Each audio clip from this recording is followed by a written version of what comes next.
Comecei minha carreira em 2010 para 2011. Trabalhei para uma empresa nos Estados Unidos especializado como front-end developer. E aí ela foi para o mercado para ver o que o mercado tinha a oferecer para ela para acelerar esse tempo dela lançar as coisas para o mercado. Por sorte, acabei conhecendo a plataforma. Nunca tinha ouvido falar da plataforma. Meu mundo até então era toda a parte web, HTML, CSS, JavaScript, Java e .NET. Como todo programador, a hora que eu ouvi falar de uma plataforma, torcemos o nariz, claro, né? Todo programador torce o nariz. Mas eu decidi não abandonar a OutSystems porque eu achava que aquilo podia dar algum fruto para mim no futuro. Eu realmente amei a plataforma e decidi, não, eu quero trabalhar com isso. Hoje a gente está aqui com o William, recentemente também aí nomeado MVP da plataforma OutSystems, tá? Então já quero deixar aqui um recado super especial que é: não precisa ter 14 anos que nem o Rafa para ser um MVP da plataforma. Então ele conseguiu conquistar aí esse espaço como MVP. O William, a gente se conheceu aqui em São Paulo há uns anos atrás, numa POC, numa prova de conceito, para um grande cliente da área automobilística, né?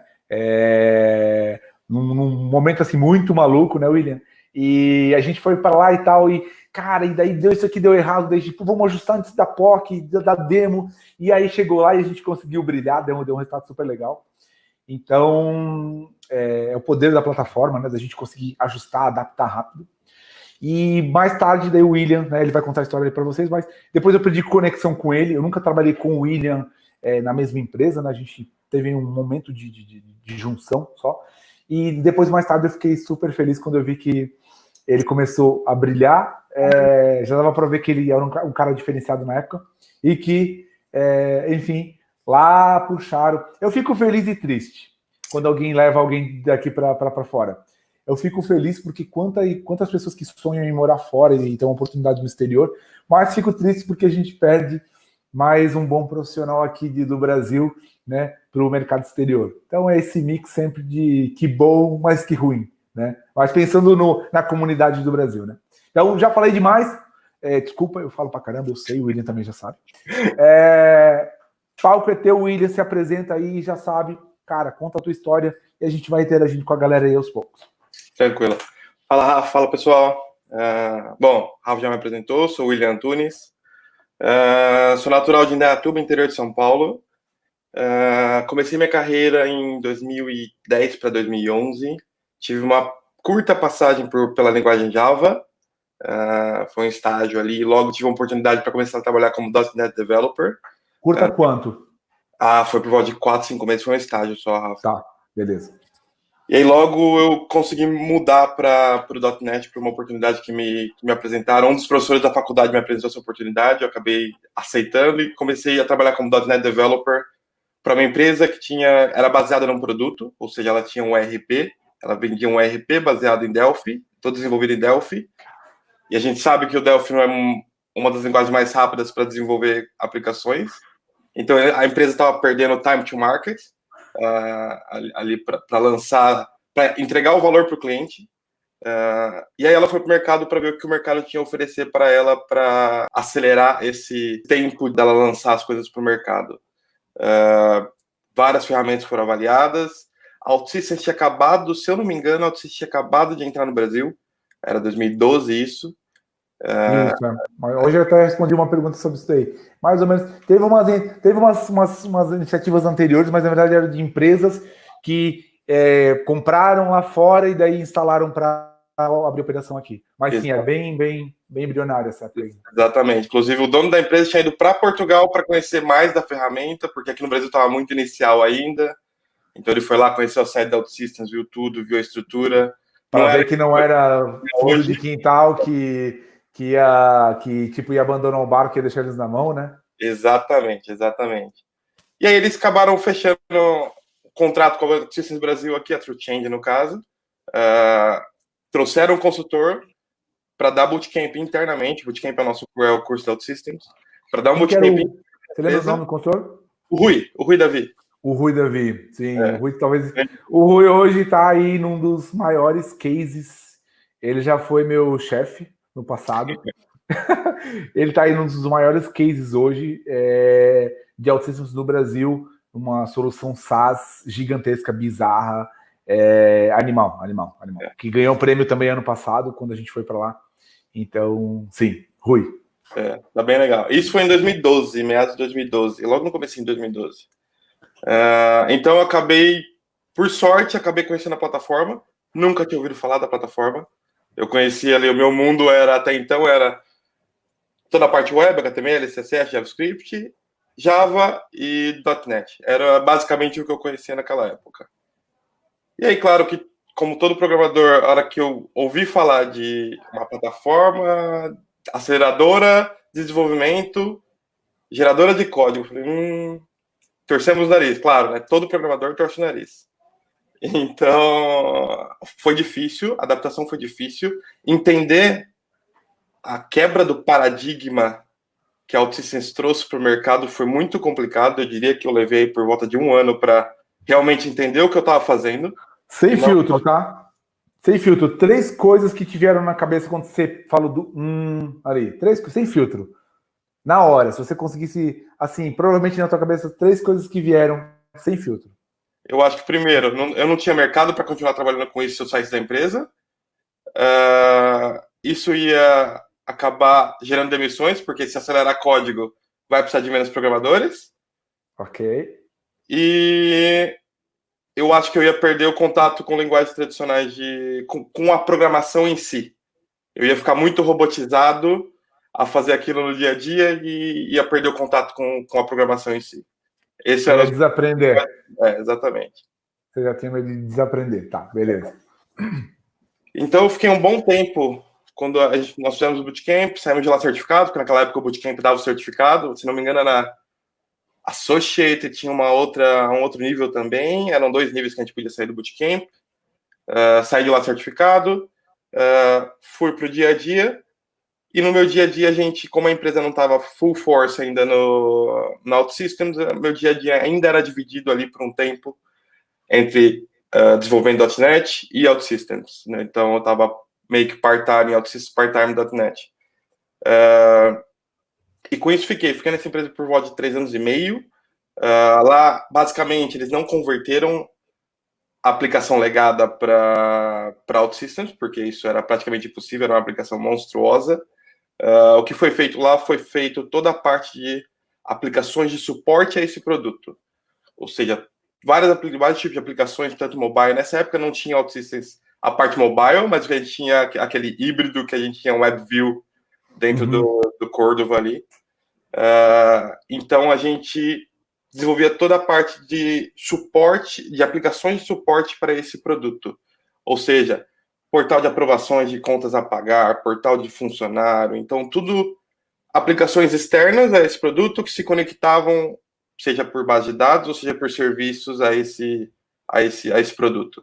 Então dessa maneira eles encontraram essa maneira para conseguir entregar esse valor para o cliente de uma forma mais rápida. Eles modernizaram uma parte, foram modernizando pedaços, porque entenderam que, até assim, tecnicamente daria para fazer a conversão gigante lá, né? Sim. Mas uma decisão estratégica da empresa não quiseram atuar na altura, né? Acho que talvez não existia impedimento técnico, mas sim de como é que eles transicionavam, se eles podiam parar, se era faseado, se era por módulo, né? E daí procuraram modernizar, né? Exato. Então foi essa maneira que eles encontraram para poder modernizar a sua fábrica de desenvolvimento e entregar um valor um pouco mais rápido para o cliente. Eu fiquei nessa empresa por volta de 3 anos e meio, mais ou menos, isso já em meados de 2015. Final de 2015 eu saí da empresa. E aí eu saí da empresa, não foi por uma decisão minha, a empresa acabou com a crise, acabou tendo que demitir mais de 80 funcionários. Eu estava na lista. E aí eu olhei para o mercado e falei, tá, eu tenho background .NET, eu tenho background OutSystems, vou procurar algo de OutSystems porque eu realmente amei a plataforma. Depois de 1 ano, 3 anos e meio eu fiquei na empresa, depois de 1 ano eu entendi o paradigma, eu realmente amei a plataforma e decidi, não, eu quero trabalhar com isso. Peguei, olhei para o mercado, vi, ok, o que tem de oportunidade em OutSystems? Nada. Nessa época... Tu foi procurar, você foi atrás das vagas e não tinha nada. Exatamente. Foi bem naquela época, porque a OutSystems estabeleceu no Brasil, subiu e caiu. Foi bem na época que ele caiu, eu estava procurando algo no mercado. E nessa época, praticamente não havia oportunidades. Então, foi bem complicado. Eu decidi, então, fazer uma migração de novo para o .NET. Ou seja, eu fiquei trabalhando um tempo com o .NET. Trabalhei para uma empresa nos Estados Unidos especializado como front-end developer, mas também fazendo trabalho do back-end de .NET, mais especializado na parte de front-end. Mas eu decidi não abandonar a OutSystems porque eu achava que aquilo podia dar algum fruto para mim no futuro. Então, o que eu fiz? Eu comecei a procurar projetos freelancers para OutSystems. Não foi tão fácil, mas com alguns contatos acabei conseguindo um projetinho ali, um aqui. Fiz, inclusive, um projeto para uma grande empresa de energia. Foi uma prova de conceito, na verdade, para uma grande empresa de energia de Portugal. Que tem base aqui? Não tem Não, base não é aqui. essa? Ah, não é que tem base aqui. Não, na verdade era uma empresa de consultoria de negócio do Brasil que estava fazendo uma consultoria lá em Portugal e precisava de alguém para auxiliar eles na automatização dos processos da empresa. Basicamente era um portalzinho de aprovações de documentos, de contas, era muito focado em BPM, em BPT ali. Uhum.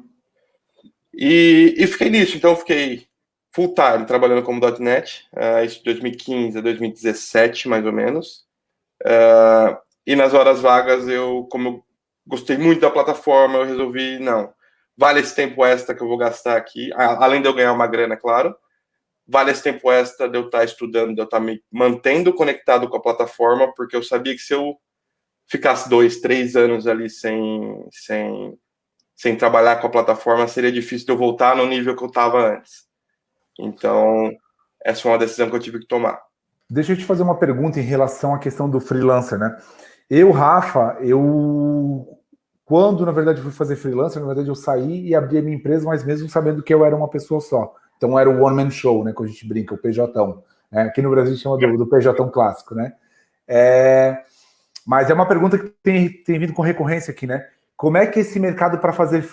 Porque uma coisa é fazer o freela, você criar as coisas com a personal, né? Para você fazer os pequenos projetos. O teu caso era freela para empresas que tinham uma plataforma licenciada, né? O licenciamento normal, correto? No começo, a maioria era ouvi falar da OutSystems, ouvi falar que agiliza, que acelera o desenvolvimento, que a gente consegue fazer. Aí, claro, eu tinha que fazer na personal para mostrar para ele o que a gente conseguiria fazer.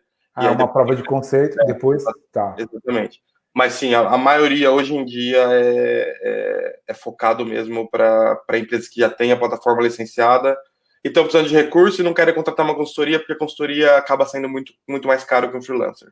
Tá. Que dica que você dá para a galera? Por isso que eu falo para, né? Aqui é o William, tirando o chapéu do Rafa, né? De digital e tal. Que dica que você dá para a galera aí, né? De como é que eles chegam nesses freelas, o que eles fazem para dar visibilidade, né? Quem quer apostar em OutSystems e fazer meio que esse bem bolado que você fez aí, o que você pode dar de dica para a galera? Antigamente Rafa, era muito segmentado para sua network, ou seja, você acabava sabendo desses freelas porque alguém ouviu falar de alguém que indicou você para aquele projeto. Hoje, eu busco, hoje eu não faço tanto mais freelas, mas eu busco muito ali no Job Board OutSystems. Ou seja, lá a gente tem trabalhos full-time, mas a gente também tem freelancers. Então, mensalmente ali eu vejo que tem pelo menos um post freelancer ali tem. Tá, eu até vou abrir aqui para partilhar com o pessoal para ver OutSystems Job Board. Tá lá a gente falou hoje de manhã sobre isso. Eu vou compartilhar aqui a tela, que eu adoro brincar com essa ferramenta aqui. Deixa eu ver. Chrome Tab. Ele está abrindo lá ainda? Deixa eu ver se ele já abriu. Talvez ele esteja lento aqui por causa do streaming, tá? Eu vou tentar deixar ele, você vai contando aí a história, eu vou tentar abrir aqui para a galera ver, tá? Não, mas hoje alguém já tinha falado nisso, eu já nem tinha me lembrado dessa fonte, tá aqui. Abriu. Show. O type, e tu consegue filtrar para freelancer, por exemplo, ele vai aparecer só projeto freelance. Full-time freelance. Tem pouca coisa divulgada, mas tem, né? Exato. Então, vira e mexe mas... tem. Legal. E aqui tem os outros jobs, né? Aí normais, eu acho. Deixa eu ver. E tem aparecido também muita coisa em sites de empregos comum, Rafa. Não é só na community que tem essas coisas. Então, o pessoal tem cada vez mais postado essas coisas porque está realmente em falta. É um profissional estava em extinção, agora está melhorando. Tá. Desculpa, eu te interrompi. Aí você estava ainda no modelo de mix, né? Freela e... Exato. Eu fiquei até 2017 nesse modelo de trabalhar full time com .NET e fazer um part-time ali com a parte freelancer. E aí foi até engraçado porque eu já estava buscando uma nova empresa para trabalhar com .NET. Já tinha, não estava procurando nada em OutSystems porque o mercado ainda estava em baixa. E uma grande empresa do Brasil me ligou e falou: nós somos empresa X, estamos querendo contratar uma pessoa para montar e liderar uma equipe aqui para a gente iniciar no mercado de OutSystems. Você não quer se juntar a nós? Eu falei, opa, tá bom, vamos ver as condições, claro, mas a primeira resposta que eu diria é sim. E aí acabei indo para lá, fui para lá, comecei a montar uma equipe, fomos para o mercado procurar profissionais. Claro que os profissionais, os poucos que tinham, estavam empregados e muito bem pagos. Muito bem pagos. A solução foi pegar todo mundo que estava no banco da empresa, dar um treinamento e ver quem saía bem, quem poderia ir para cliente, quem poderia trabalhar em projeto. E ali a gente tinha uma equipe de 5 pessoas, mais ou menos, quando eu saí. Eu fiquei pouco tempo lá. Eu fiquei por volta de 8 meses lá. Com projetos para grandes seguradoras, grandes bancos. Um dos maiores bancos do Brasil, fiz uma POC lá. Fizemos desde a instalação do ambiente até uma POC dentro desse banco. Projetos para grandes seguradoras. Projetos muito focados em mainframe. Claro que a gente quando a gente lida com mainframe, a gente não tenta trazer tudo. Muitas das vezes o que o cliente quer é fazer a conversão de um sistema de tela preta para uma interface um pouquinho melhor. Claro que a gente não tenta trazer todo o processamento que o mainframe tem para uma máquina comum, porque isso é impossível. O que a gente fez basicamente foi dar uma cara nova para o mainframe, ou seja, o processamento continua lá embaixo no mainframe, e a gente dá uma cara nova para isso com OutSystems, utilizando REST Services ou conectando direto no DB2 lá deles. Então, fiquei nessa empresa por volta de 8 meses, mais ou menos. Por N motivos, recebi uma nova oportunidade para novamente montar uma equipe. Foi lá que a gente se conheceu. Para novamente montar uma equipe e começar a desmistificar um pouquinho essa parte do low-code e mostrar um pouco mais para os clientes como que isso funcionava. Fizemos essa POC para uma grande montadora. Tivemos outras diversas POCs para a fundação de um grande banco do Brasil também. E eu tinha acabado de me juntar à empresa, acredito que 4 ou 5 meses de empresa. Eu decidi que essa tinha sido a última chance que eu tinha dado para o Brasil. Eu falei, ok, vou focar nisso, se isso não der certo, eu vou embora. Já sabia que o mercado estava muito aquecido fora do Brasil e sabia que não seria tão difícil de eu sair do Brasil. A empresa onde eu conheci o William, tá? Eu não vou dizer o nome e detalhe e tal, mas inclusive, não sei se o William chegou a saber, se eu cheguei a abrir isso com ele na altura, mas eles tinham me convidado, ou se isso era dito lá dentro, eles tinham me convidado para ser sócio da empresa, tá? Da operação deles. Mas eu falei, mas eu já tenho uma empresa e tal, e não, mas Rafael, isso aqui e tal, daí como eu sou muito pé no chão, eu já fui muito tipo, não, peraí, agora, vamos lá, né? Quem me ouve aqui na semana, eu falo sempre, né? Primeiro vamos namorar, primeiro vamos dar a mãozinha, depois a gente namora, depois a gente noiva, depois a gente casa, depois a gente tem filho, né? Então, uma coisa de cada vez, e eu já não sou mais, né? Eu já fui aquele cara de, não, vamos casar já amanhã e já vamos programar os filhos, não. Não, primeiro um pouquinho de cada, né? Uma coisa, um passo de cada vez, né? Gatinha, depois você aprende a andar, depois você aprende a correr. E, inclusive, foi essa empresa aí, né? Havia um convite para eu virar sócio dessa empresa e tal. E aí, no fim, eu disse, não, o foco, tem a Digital aqui, a gente está com uma coisa tão legal. Eu ajudei eles no que eu podia, né? De coração, a gente fez o melhor trabalho possível lá. Mas daí eu saí, né? E continuei aqui com a Digital, tocando o barco. E aí, depois de 4, 5 meses de empresa, eu fui vendo que a gente estava fazendo muitas POCs, apresentando muito a plataforma por São Paulo, principalmente. Mas eu via que os clientes começavam a não chegar. Os clientes finais acabavam... Claro que a gente estava fazendo POCs para clientes gigantescos e que a gente sabe que isso demora muito tempo para passar por uma aprovação, por exemplo, para poder implantar a plataforma realmente num cliente. Às vezes demora 1 ano para você conseguir passar por todas as áreas que a empresa demanda para que isso seja realmente aplicado no dia a dia. E claro que o mundo de POCs é muito legal, mas uma hora começa a encher o saco. Aí eu falei, ok, vou ver como está o mercado lá fora. Comecei a buscar, comecei a procurar, estava procurando, claro, o primeiro passo é sempre Portugal, porque para brasileiro é a parte mais fácil, eu não me sentia nada confiante com o meu inglês. Então fui buscar alguns contatos e mandar currículo para algumas empresas em Portugal, estava procurando alguma coisa em Portugal. E uma headhunter, uma recrutadora me encontrou no LinkedIn e falou, a gente tô com uma oportunidade. Essa headhunter, inclusive, era portuguesa, era de uma empresa portuguesa, só que contratada por uma empresa holandesa. Aí a recrutadora falou, tô com uma oportunidade para trabalhar na Holanda. Inglês é obrigatório, é claro. Apesar de eu ser português, a empresa é totalmente inglês.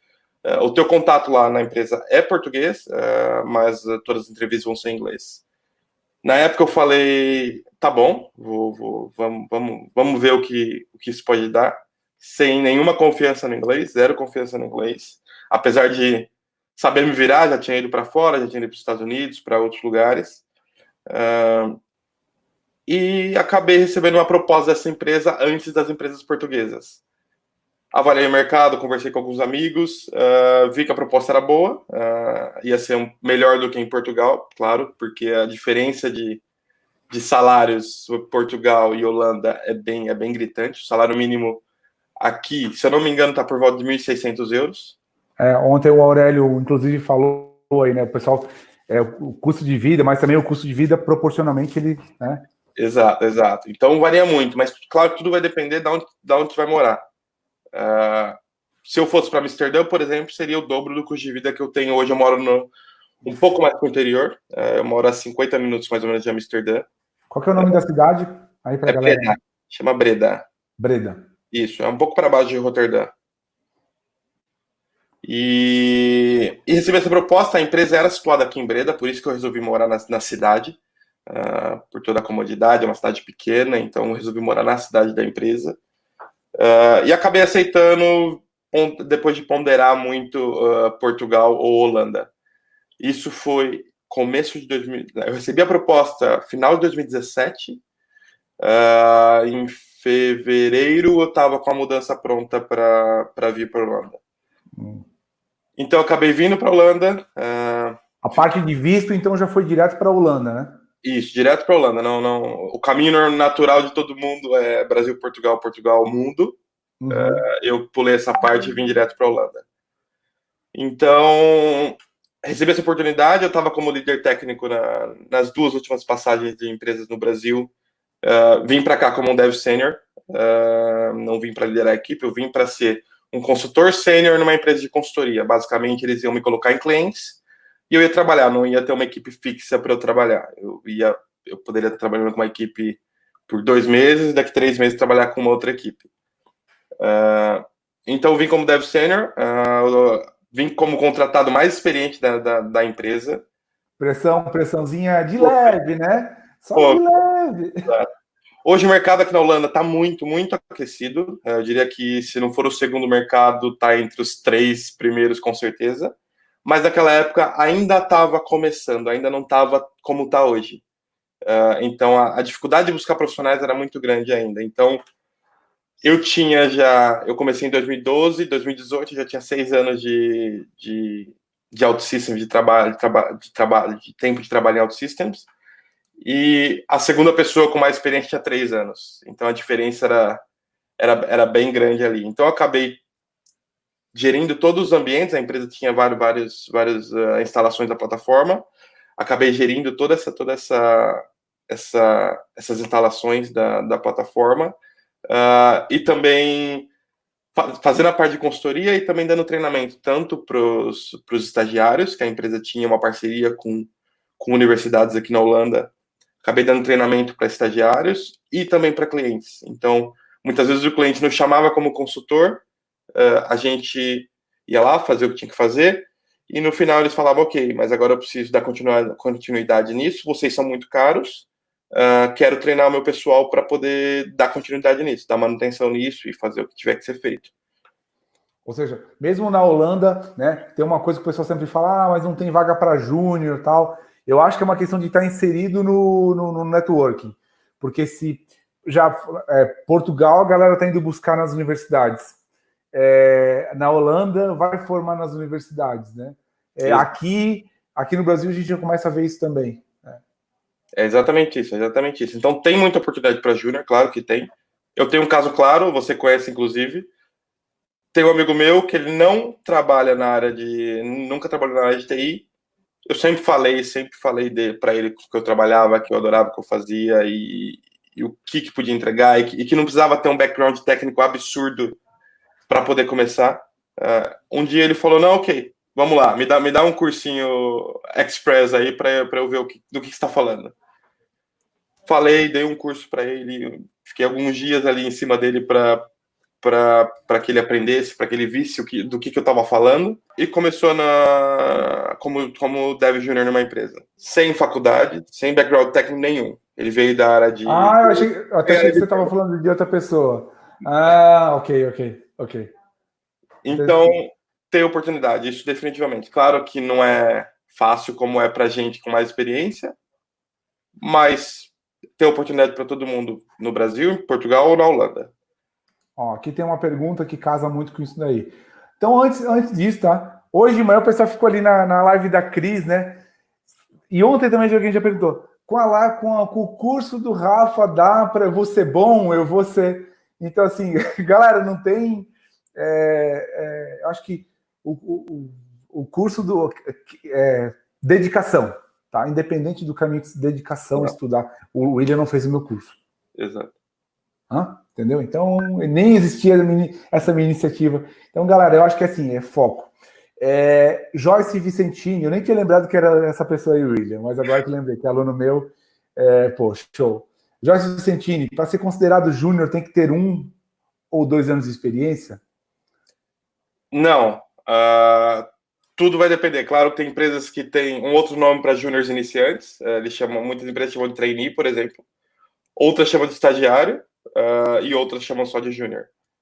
Se você está começando na plataforma, seja em OutSystems, seja em .NET, seja em Java, tu pode ser chamado de júnior com 1 mês de experiência. Isso não há não tem uma regra, né? Não. Assim como para um pleno e um sênior também não tem. Conheço gente que há 5 anos é pleno. Então, isso varia muito. Tem gente que com 3 anos é sênior. Exatamente. Então, isso varia muito. Não tem uma regra. Isso, inclusive, é uma grande briga em todas as empresas de TI, porque a galera quer ser promovida e não tem um how-to ali, um tutorial para chegar no próximo nível. E isso é muito difícil de medir. Então, varia muito de empresa para empresa.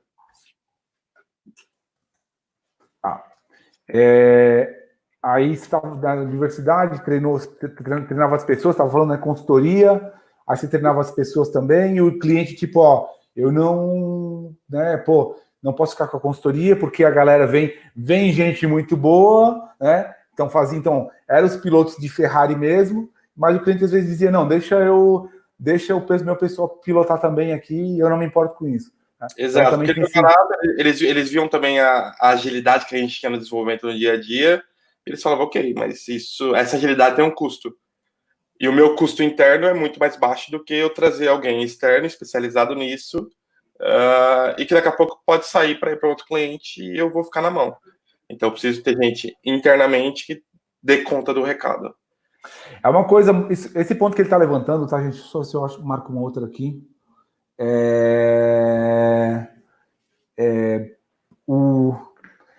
Deixa eu responder uma e depois eu volto para outra. Então, aqui. O Wilson, né, ele colocou aqui no Brasil, sem chance, os caras querem estagiários já sabendo tudo. Cultura de empresa, tá, Wilson? Eu contratei estagiários zero para minha empresa. Eu sei recrutar? Não sei. Eu acho que a gente está no bom caminho, tá com uma galera legal. Tem empresa que vai lá e contrata a pessoa cegamente por causa de um certificado. Então, cara, não é uma regra, tá? Acho que é importante dizer isso aqui. Deixa eu ver aqui. Eu queria falar do que? Deixa eu só desmarcar ele aqui. Desse negócio de consultoria, né? Usar interno consultoria. Isso é uma coisa que eu demorei anos para entender. E depois que comecei a trabalhar com clientes muito grandes, e daí como empresário já, não mais como um profissional externo, quando eu comecei a lidar com valores, faturamento, rate, por aí vai, a gente ficou mais claro. O que a gente viu aqui? É engraçado, é interessante que as empresas às vezes têm um budget, né? Um budget é um orçamento, dinheiro, vamos resumir aqui, dinheiro para gastar muito mais para ir buscar uma consultoria do que para contratar alguém internamente, como eles chamam de headcount, né? Que é uma pessoa interna. Então, assim, eu demorei alguns anos aí para cair a ficha, né?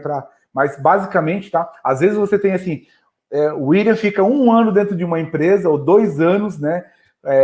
Ou 2 consultores, ou 3 consultores da empresa do William ficam dentro de uma empresa X, prestando consultoria com um valor, né? Bem premium mesmo, mas também entregando resultado, senão ninguém fica, né? Entregando resultado, obviamente. Mas esse valor a empresa acaba por não ter, por questões de regras de RH, de headcount, de quanto que ela, de progressão de carreira, às vezes ela não tem esse valor para pegar e contratar uma pessoa CLT para ser dela fixa, né? Então, é engraçado dizer assim, muita grana para gastar com consultoria, mas às vezes não é que pague mal o interno, mas é que essa relação porque eu acho que as empresas enxergam como, se eu vou buscar fora, eu posso dizer para a empresa do William, depois de 3 meses, que eu não quero mais, né? Um funcionário, ele tem aquela coisa de os trabalhistas, os direitos todos que tem, 13º, não sei o que, então os benefícios, né? O passivo, né? Que se fala lá. Então é engraçado isso daí. A gente, agora como empresário, a gente vê, as empresas às vezes têm muito dinheiro para buscar externo, porque ela sabe que ela pode desmobilizar, e quando ela traz algo, e menos para botar como CLT fixo lá, porque ela sabe que quando ela traz alguém, a princípio não tem término, né? É para ficar para sempre. Então isso gera essas. Eu demorei assim, mas né, a gente ficava impressionado. E às vezes acontece essa movimentação, né, William? De haver um acordo da consultoria para dizer assim, não, cara, vocês estão apaixonados por ele e tal, mas olha, Rafa, cara, libera o William aí para mim, né? Ninguém é dono de ninguém, nem nada, mas assim, meio que um acordo de cavalheiros, né? Vamos trazer o William aqui para dentro, mas eu continuo fazendo consultoria contigo, então isso assim a gente já viu acontecendo. E imagino que aconteça também na Holanda. Exatamente, é a mesma coisa. Normalmente aqui a gente tem, no Brasil também, a gente tem uma cláusula de exclusividade com a consultoria que a gente está trabalhando. Ou seja, eu, William, como funcionário da consultoria, não posso ir lá para o cliente falar, me contrata, mas o cliente pode chegar para a consultoria e falar, olha, gostamos muito do William, por isso, isso e isso, queremos contratar ele para virar interno da empresa, a gente pode fazer um acordo de cavalheiros.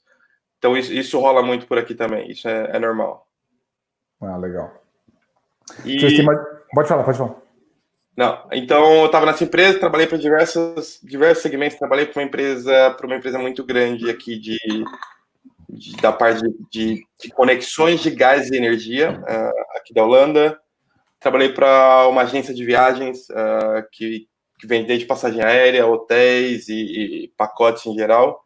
Esse projeto foi um projeto muito legal porque eles não construíram uma aplicação em OutSystems, Mas o que eles tinham como eles são uma agência de viagens, eles recebem dados de várias fontes. Ou seja, eles vêm dados da parte aérea, vêm dados da parte de hotel, a parte aérea tem de várias fontes, a parte de hotel tem de várias fontes diferentes, e esses dados estavam todos descentralizados. O que eles fizeram com o OutSystems? Eles trouxeram o OutSystems primeiramente para poder criar um mecanismo para poder centralizar todos esses dados, fazer a conciliação desses dados e enviar para o sistema gerencial deles. Então, não foi uma aplicação específica, mas foi todo um mecanismo ali por trás que ia agilizar todo o trabalho do pessoal que estava fazendo isso em Excel, o famoso Excel. Ou seja, definitivamente não é crudezinho, não é telinha para cadastrinho, né? Não. Integração, várias integrações diferentes. Tivemos que chamar parceiros, porque tem muitas integrações que são bloqueadas, e só esses parceiros especializados têm acesso a essas integrações. E meio que tiveram que formar, às vezes, até o parceiro em OutSystems para poder fazer a parada, ou para estar perto, né? Exato. O parceiro senta com a gente, ele vai fazendo na ferramenta dele, a gente já vai conectando aqui no que ele está fazendo já. Então, esse foi um projeto muito bacana. Trabalhei para um banco também, um banco mais de investimentos aqui na Holanda. Esse foi, inclusive, um projeto um pouco chato, ficou inclusive, famoso por aqui, porque era uma grande consultoria que estava fazendo esse projeto para esse banco, não era a empresa que eu estava na época, e era um projeto de alguns milhões de euros aqui na Holanda, e esse, inclusive, foi meu primeiro projeto, assim que eu cheguei. Cheguei lá na empresa, a consultoria contratou uma outra consultoria porque eles não tinham esses recursos.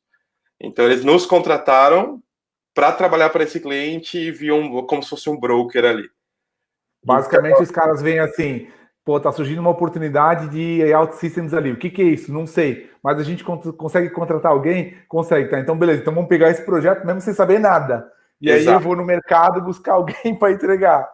Exato. E aí o que aconteceu foi, eles já tinham esse projeto rodando lá. O maior problema deles foi, eles pegaram pessoas de outra tecnologia. Eu acho que o projeto pingou para eles. Eles falaram, não, a gente tem capacidade de fazer isso. Pegaram pessoas de outras tecnologias que não estavam trabalhando em projetos, não estavam alocados em projetos, passaram o site da OutSystems, falaram, estuda aí, daqui 1 semana, 2 semanas, você está em projeto. 2 semanas de treinamento. Exato. O que aconteceu? A empresa começou a recrutar devs mais seniors para poder auxiliar nesse projeto, porque eles tinham orçado esse projeto em 3 meses e já tinha dado 6 meses, eles não tinham entregue o projeto. Ou seja, eles começaram a recrutar devs de consultores de outras consultorias para poder auxiliar nesse projeto. Eu cheguei lá, acho que o projeto estava por volta de 20 devs, OutSystems. Galera xingando, né? Isso não funciona, isso é ruim. Exatamente. E aí cheguei lá, eles não estavam fazendo praticamente nada em OutSystems. Por exemplo, o Table Records você não via em nenhuma tela, eles criavam uma tabela totalmente dinâmica na parte do server. Aí eu fui perguntar quem que desenvolveu isso, era um cara que tinha acabado de vir do COBOL. Claro que não é um problema, mas você tem que entender os paradigmas e tem que entender suas limitações. Você tem que deixar todo o conceito que você tem ali de lado para dar o melhor na plataforma que você está trabalhando. Basicamente, o cara estava escrevendo meio que o HTML em runtime, ao invés de arrastar a table record lá, o grid, né? E fazer isso. Era exatamente isso. E eu fui perguntar para eles qual é a justificativa para isso. Eles falaram, não, é porque a gente tem que ter isso que seja draggable, ou seja, eu tenho que poder arrastar as colunas e reordenar isso. Eu falei, ok, mas por que tu não muda o table records com JavaScript, por exemplo? Isso é muito mais simples do que você construir todo o HTML na parte do server e mandar isso para o front-end. Sem contar que perde a parte de otimização, de cache da plataforma, né? Ou seja, tudo que a plataforma oferecia, eles estavam basicamente quebrando. Fizemos uma prova de conceito, eu e mais um amigo português que estava trabalhando nesse cliente. Fizemos uma prova de conceito com Table Records, adicionando uma library ali, JavaScript para poder fazer exatamente o que eles queriam, ou seja, salvar a ordem das colunas, reordenar isso. Fiz um cálculo de tempo, eles iam economizar por volta de 12 vezes o tempo que a gente gastava para criar uma tabela do modo que era. Do jeito deles. Do jeito deles. Cheguei para o arquiteto e falei, ó, é isso. Ele falou, ok, legal, mas o projeto está muito adiantado, a gente não consegue mudar agora. Ou seja, resultado, eles continuaram fazendo o jeito que estavam fazendo, a gente estava basicamente arrastando o que eles já tinham criado e criando tudo aquilo em runtime. Chegou uma altura que esse projeto tinha 30 devs, a maior parte era de consultorias externas. Isso não tinha como acabar bem. Um projeto OutSystems com 30 desenvolvedores eu nunca vi isso. Um projeto só, eu nunca vi isso. Então, isso era surreal. Esse projeto foi para produção e depois o banco foi comprado, mas eu saí de lá, o projeto ainda não estava pronto. Eu saí de lá depois de 6 meses, o projeto ainda não estava pronto, por conta de toda a burocracia que eles colocaram ali no desenvolvimento. A culpa não é da OutSystems, mas eu tenho certeza que, por exemplo, o cliente final deve culpar o OutSystems, porque ele não sabe o que está acontecendo no dia a dia. Exato. E é aquela. A gente falou sobre isso daí, né? Eu falei de um caso não posso falar o nome da empresa, lá em Portugal, antes de sair, chamaram para uma seguradora, eu cheguei lá, tinha 4, 5 pessoas de uma consultoria relativamente nova em OutSystems, mas que tinha um relacionamento com aquele cliente. E aí eu cheguei na sala, a galera tava xingando. OutSystems não funciona, perdi meu código de novo, não sei o quê. E o que que era? Era 5 pessoas trabalhando num módulo só. Em, cara, questão ali de horas, a gente quebrou em data core web, e aí já virou OutSystems é Deus, né? Exato. Cara, é isso. Imagina, 30 pessoas, velho. É muita coisa. Os caras montando a tabela na mão, criando HTML na munheca ali. É muita coisa. E esse projeto ficou famoso na OutSystems aqui da Holanda, em Portugal. Você fala desse projeto, o pessoal fala, você trabalhou naquele projeto? Ixi. Então todo mundo conhece, sabe tudo que aconteceu ali por trás. Esse foi um dos cases ruins que eu tive. Não considero isso como... Claro que de tudo a gente leva um aprendizado. Esse foi um dos cases ruins que eu tive. Foi um projeto que eu acabei não entregando isso para produção, outras pessoas levaram, ajudei isso a ir para produção, claro, mas eu não estava ali no finalmente para ver o filho nascer. E depois disso eu continuei trabalhando em vários outros tipos de clientes. Teve um cliente também que trafegava muitos dados, ele era basicamente ele fornecia os terminais de pagamento para vending machines. E é vending machines tanto na Holanda quanto na Bélgica, ou seja, todas aquelas maquininhas que você pega salgadinho, doce, refrigerante automaticamente, ele fornecia o terminal de pagamento para essas maquininhas. Então eram milhões e milhões de transações por minuto e microtransações, ou seja, coisa de alguns centavos ou 1, 2 euros ali. Então, o fluxo de dados desse cliente era gigantesco e ele tinha alguns milhões de faturamento, alguns milhões de euros, e ele dava tudo com Excel. Todo o gerenciamento dele era com Excel. Era uma empresa pequena, de 6 funcionários, acredito, e o dono fazia pagamentos manualmente para as empresas, para os provedores desses produtos, ele pagava manualmente no banco todos esses fornecedores e fazia os descontos e tirava a comissão dele, isso tudo com Excel. Altamente passível de erro humano, tanto para prejudicar como botar dinheiro a mais na conta de quem não devia, né? Tanto para botar menos como mais, né? Exatamente. Então esse foi um outro projeto bem legal, a gente fez todo um sistema de gerenciamento dele para isso, então todo o sistema de provisões para ele tem um overview completo do que estava acontecendo na empresa. E eu fiquei por volta de 1 ano nessa consultoria, mais ou menos aqui, e um amigo meu que trabalhou nesse primeiro projeto desse banco, que tinha 30 desenvolvedores, um amigo meu acabou assumindo um cargo de liderança numa outra empresa aqui na Holanda. Ele falou, o dia que você quiser, me liga que a gente conversa para você vir para cá. A empresa é assim, é super bacana, é uma empresa muito maior. Deixa eu só fazer um parênteses. Bem rápido, só você dar um overview para gente. Bélgica, tu tens conhecimento de como é que é o mercado lá? Só um overview. Sim, não, e se sim é assim, Rafa. Não tenho, Rafa. Estava acontecendo alguns apps por lá. Tenho recebido, diria que uma vez a cada 3, 4 meses, propostas para ir para lá. mas as empresas que eu trabalhei não trabalhavam na Bélgica, não faziam Bélgica. Então, não sei muito bem como está o mercado por lá. Tá bom. Então, acabei ligando para esse meu amigo e falei, vamos conversar, vamos ver deixa eu ver a empresa, deixa eu conversar. Fui na empresa, vi a empresa super legal, uma empresa maior. A consultoria que eu estava antes era um pouco menor. Fui, conversei e acabei, depois de um ano, aceitando a proposta para trabalhar na empresa que eu estou hoje, que é a Linked, uma das maiores consultorias aqui da Holanda. Partner, eram 2 MVPs comigo, agora somos em 3 MVPs na empresa. Assumi um cargo. Do Ruben, né? É do Ruben, exatamente. O Ruben. Exatamente. É o Ruben Bonito e o Remco. O Remco. E acabei me juntando à empresa como consultor sênior também, no mesmos moldes que eu tinha antes, ou seja, eu ia para clientes como eu tinha projetos também dentro da empresa, para a gente fazer com a nossa equipe. E lá eu trabalhei também para basicamente, as áreas que mais fortes em OutSystems, a gente sempre acaba trabalhando, bancos, seguradoras, essas são as áreas que têm mais oportunidades, porque são empresas gigantescas. Então, trabalhei para seguradoras, trabalhei para bancos, trabalhei para várias outras vertentes de clientes. E no ano passado, a empresa resolveu reestruturar a sua hierarquia e surgiu um cargo novo que a gente chama de Principal, basicamente é um Tech Lead. E eu fui um dos escolhidos para estar assumindo uma das equipes. Na empresa, hoje, nós somos em 26 developers, eu acho.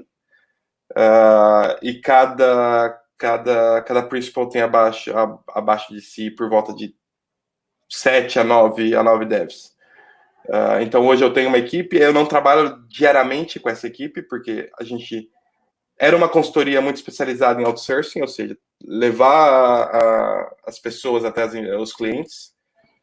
Mas agora a empresa está tentando voltar um pouquinho isso para trazer os projetos para fazer dentro de casa com a nossa equipe, que dessa maneira a gente sabe que a gente consegue manter o controle de qualidade, a gente consegue manter todos os desvios, a gente consegue saber o que está acontecendo, e quando tu tem um consultor alocado no cliente, isso é um pouco mais complicado. É tudo. Normalmente, quando tu está alocado no cliente, o cliente é quem vai definir as regras, o cliente é quem vai dizer o que você tem que fazer. E muitas vezes isso a gente sabe como consultor que é um pouco burocrático, e muitas vezes quem está acima de você não é tão experiente quanto você e não tem essa didática de não, a melhor decisão é essa, mesmo que custe um pouco mais de tempo, ou ele sempre vai ver o foco da empresa. E às vezes a cultura do cliente para desenvolvimento sob medida não tem um nível de maturidade muito bom. E aí você, um excelente profissional é colocado lá, só que ele vai querer a solução do jeito que ele acha, né? Acho que a gente tem que sempre ouvir o cliente, mas às vezes a gente é colocado num lugar lá puramente como consultor e tipo, olha, mas eu acho que isso aqui não vai ficar legal, não, mas é assim porque a gente ficou 6 meses aqui fazendo uma análise e tá aqui a documentação, e tá aqui os UMLs, e tá aqui não sei o quê, e tá só programa e fica quietinho aí. Né? Exatamente. E aí, beleza, tá, você quer que eu faça uma coisa que vai estourar? Tá bom. Não vai estourar nada, porque a gente teve aqui o arquiteto não sei das quantas tal, e quando a gente passa para dentro de trazer o projeto para dentro de casa, você sabe, óbvio, o cliente também passa o risco pro teu lado, né, num projeto chave na mão, por mais que seja metodologia ágil, mas daí você já sabe como é que você vai, tipo, beleza, onde é que eu vou botando mais energia, onde é que eu vou melhorando, onde é que eu vou, a forma de guiar, né, e às vezes é isso aí, você coloca, não adianta, né, um time com, que o Neymar agora também em baixa, né, quem é que tá bom aí no jogo, é que eu não sei mais o jogo, futebol não é minha parada. Quem é que tá. Eu sei do Brasil, eu tô por fora também, Rafa. Cara, não adianta um time com botar 11 Neymar lá, 11 Cristiano Ronaldo, né? Não adianta, né? Às vezes, se o técnico, quem tá dando direcionamento ali, né?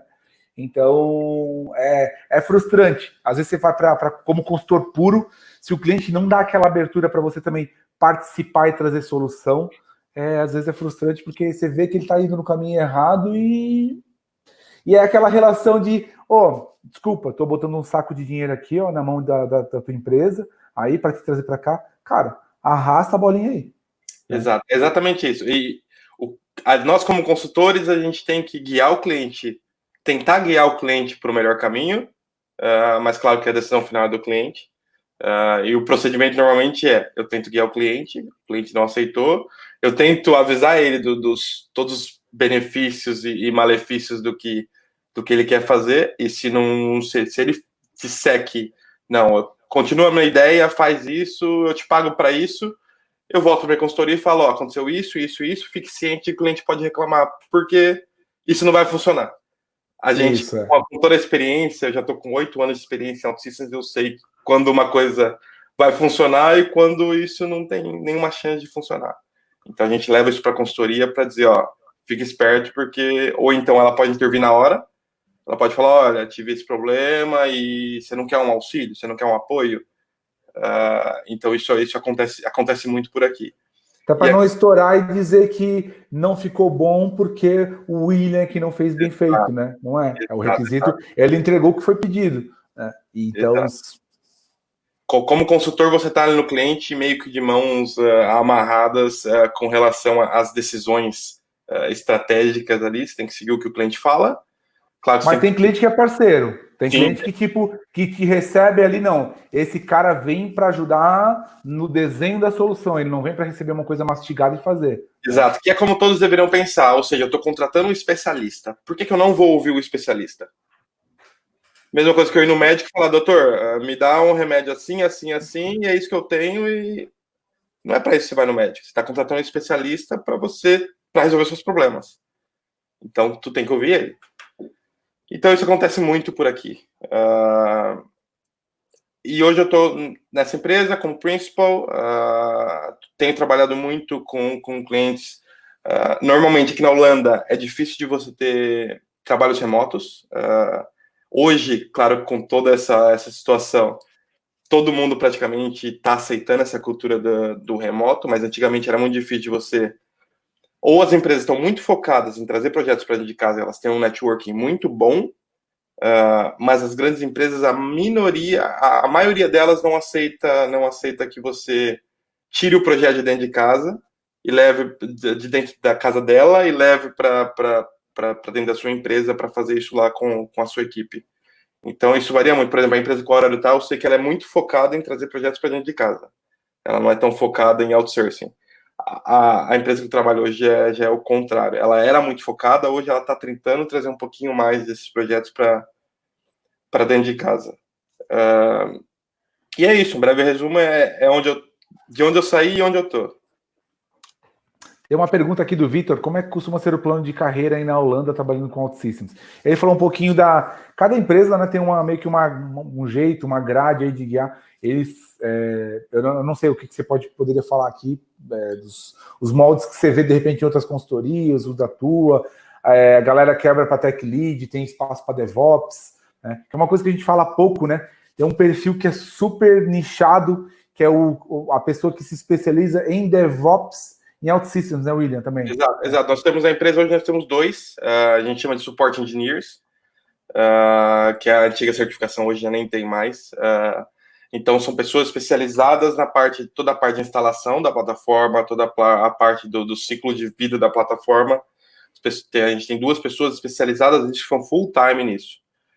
Então, isso tem muito. Mas plano de carreira é um pouco complicado de falar, porque em TI a gente não tem nada certo. Então, eu não posso falar que se você tiver X horas, como um piloto, por exemplo, você vira um desenvolvedor sênior ou um desenvolvedor pleno. A gente não tem... É muito do feeling dos gestores. Claro que todas as empresas têm um plano de carreira. Normalmente, vem do estágio para um desenvolvedor júnior, um desenvolvedor pleno, um sênior. E ali, tem algumas empresas que param no sênior, tem outras que tem tech lead. Eu não vejo muitas para você se especializar depois de desenvolvimento vindo para o DevOps. Normalmente as pessoas já se focam, vêm da infra e se especializam em OutSystems. Nicham para ali, né? infra, exatamente. Mas eu não vejo muito, pelo menos eu não conheço nenhum case de alguém que veio como dev e virou DevOps. Eu já vi o contrário, pessoas de infra virarem dev. Isso é muito bom, porque tem todo o conhecimento ali por trás da infra, coisas que a maioria dos devs não tem esse conhecimento a fundo. Mas basicamente isso, plano de carreira é muito difícil de falar com relação à área de TI, porque não tem nada certo.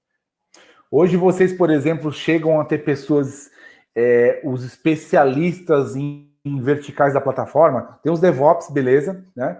Mas, por exemplo, chega a ter o especialista de mobile, o especialista de BPT, o especialista de, assim, chega a ter segmentação ou ainda não vem, né? Porque são áreas dentro da plataforma, né? Que agora começam a ficar extremamente especializadas, né? Exato. Hoje a gente não tem especialistas em termos de cargos, por exemplo. Ninguém é chamado de mobile specialist, por exemplo. Uhum. Mas a gente tem muito. Chegou um projeto aqui, esse projeto é focado em mobile. A gente enviou uma mensagem para todo mundo, falou: ó, chegou esse projeto, eles precisam de alguém com esse perfil. Quem que a gente tem aqui de mais especializado nessa parte? Então a gente acaba sabendo por nome quem que é mais especialista em quê. E por aí vai, mas a gente não tem um título para esses especialistas. O Heinz Hausmann Jr., eu vou falar o nome dele aqui, porque ele estudou comigo, tá? O Heinz apareceu aqui, ele estudou comigo lá, primeira, oitava série, não sei que ano que a gente se... Tá? Então, lá de Blumenau, ele apareceu. Outro dia ele já tinha aparecido e viu um anúncio meu, o Heinz Hausmann Jr., lá de Blumenau, não dá, vocês nem devem imaginar qual que é a descendência dele, né? A cidade da cerveja. Tá rindo aí ele. Tem sim, tá? Cara, integração, o que você imaginar, é mais fácil você perguntar e daí a gente ir atrás do que, assim, é animal. Em termos de integração, a plataforma é absurdo. Só você explorar, por exemplo, os componentes da Ford lá, alcisys.com/Ford, se você for ver os componentes, os conectores que já tem lá, fora que você pode integrar daí por REST, por SOAP, é bizarro. Deixa eu ver se a gente vai pegando umas perguntas aqui agora. Galera, tal como eu fiz ontem, né, a gente já tá aí com quanto tempo? Já deu 1 hora, né? O William tá bem tranquilo aí, tá, a história dele é super legal. Vamos tentar focar em perguntas aqui para o William, né? Deixa eu ver aqui se eu acho alguma pro William. Habilidades. Deixa eu ver aqui. Só um minutinho. Acho que aqui, ó. Do Marcelo. Vou botar do Marcelo, que ele botou ali, né? Por gentileza, William.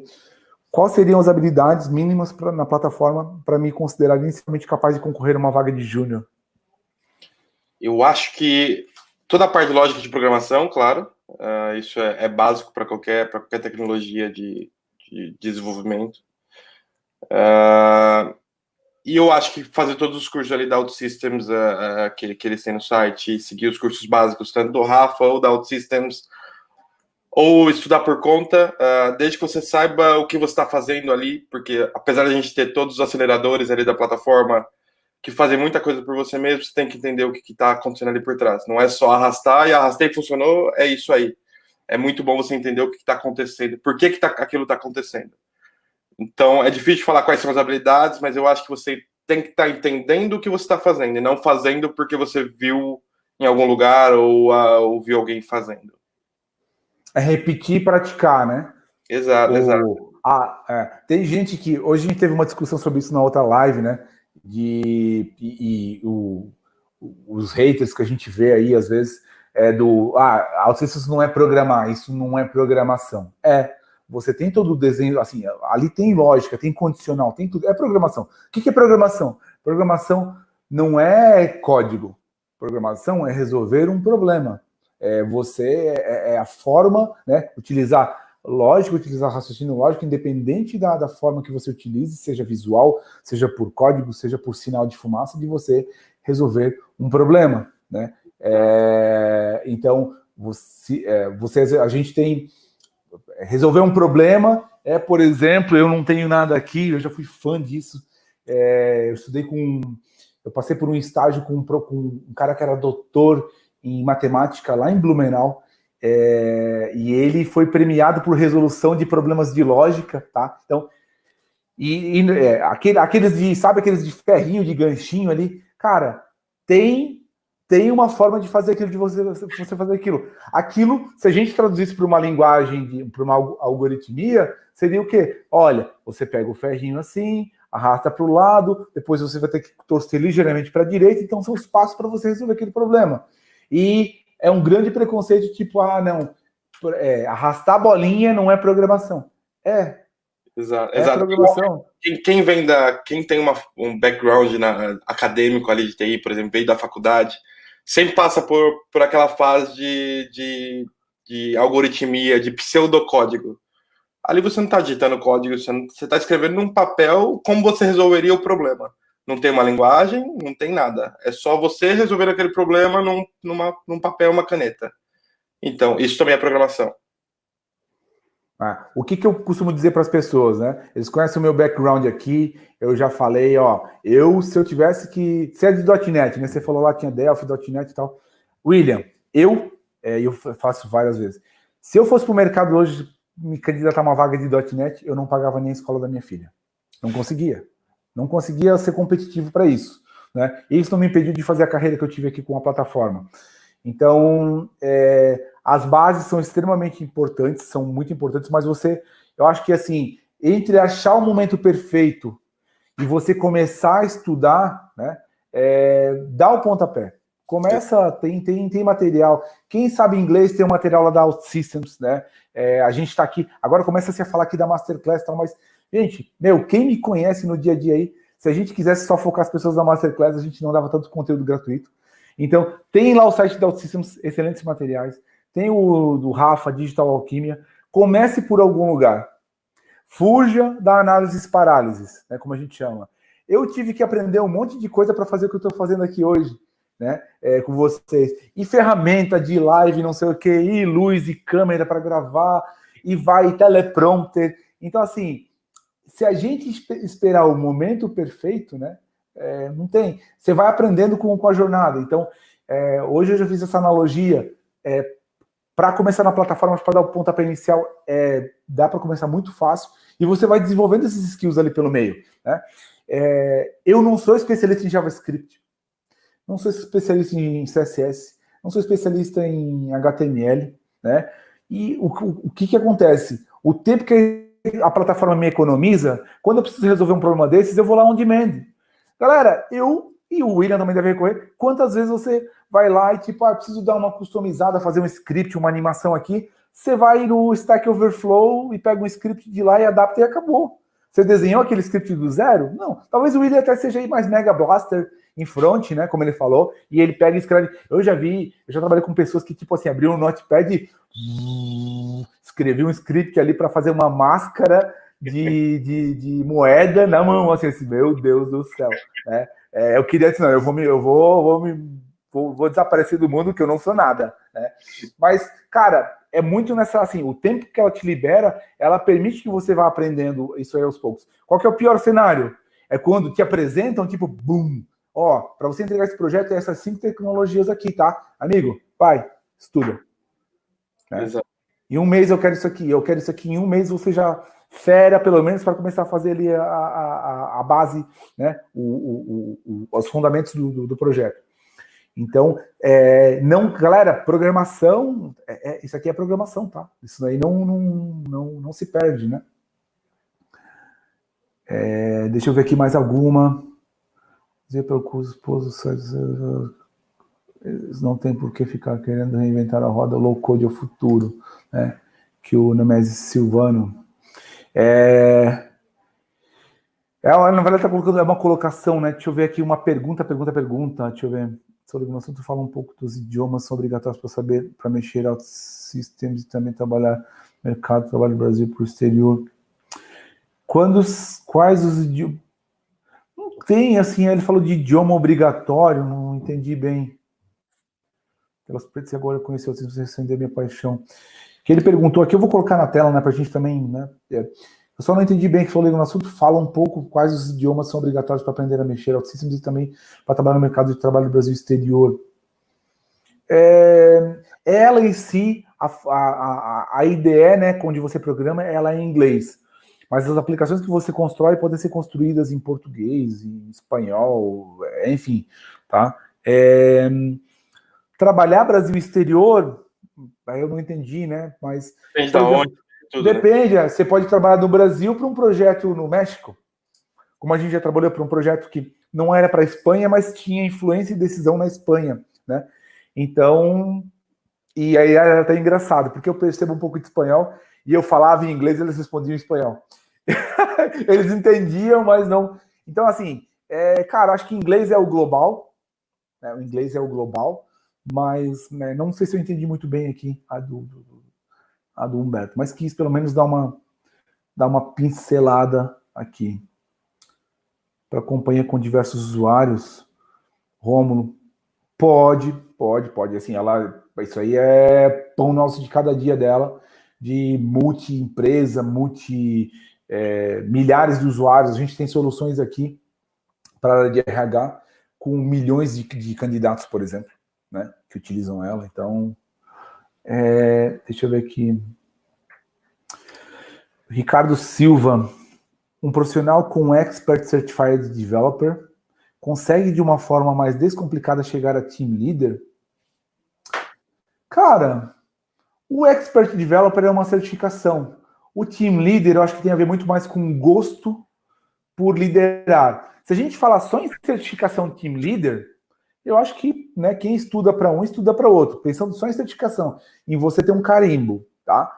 Você executar no dia a dia, né, essa função, na essência dela, liderando pessoas, é uma questão muito mais de gosto por isso do que do carimbo.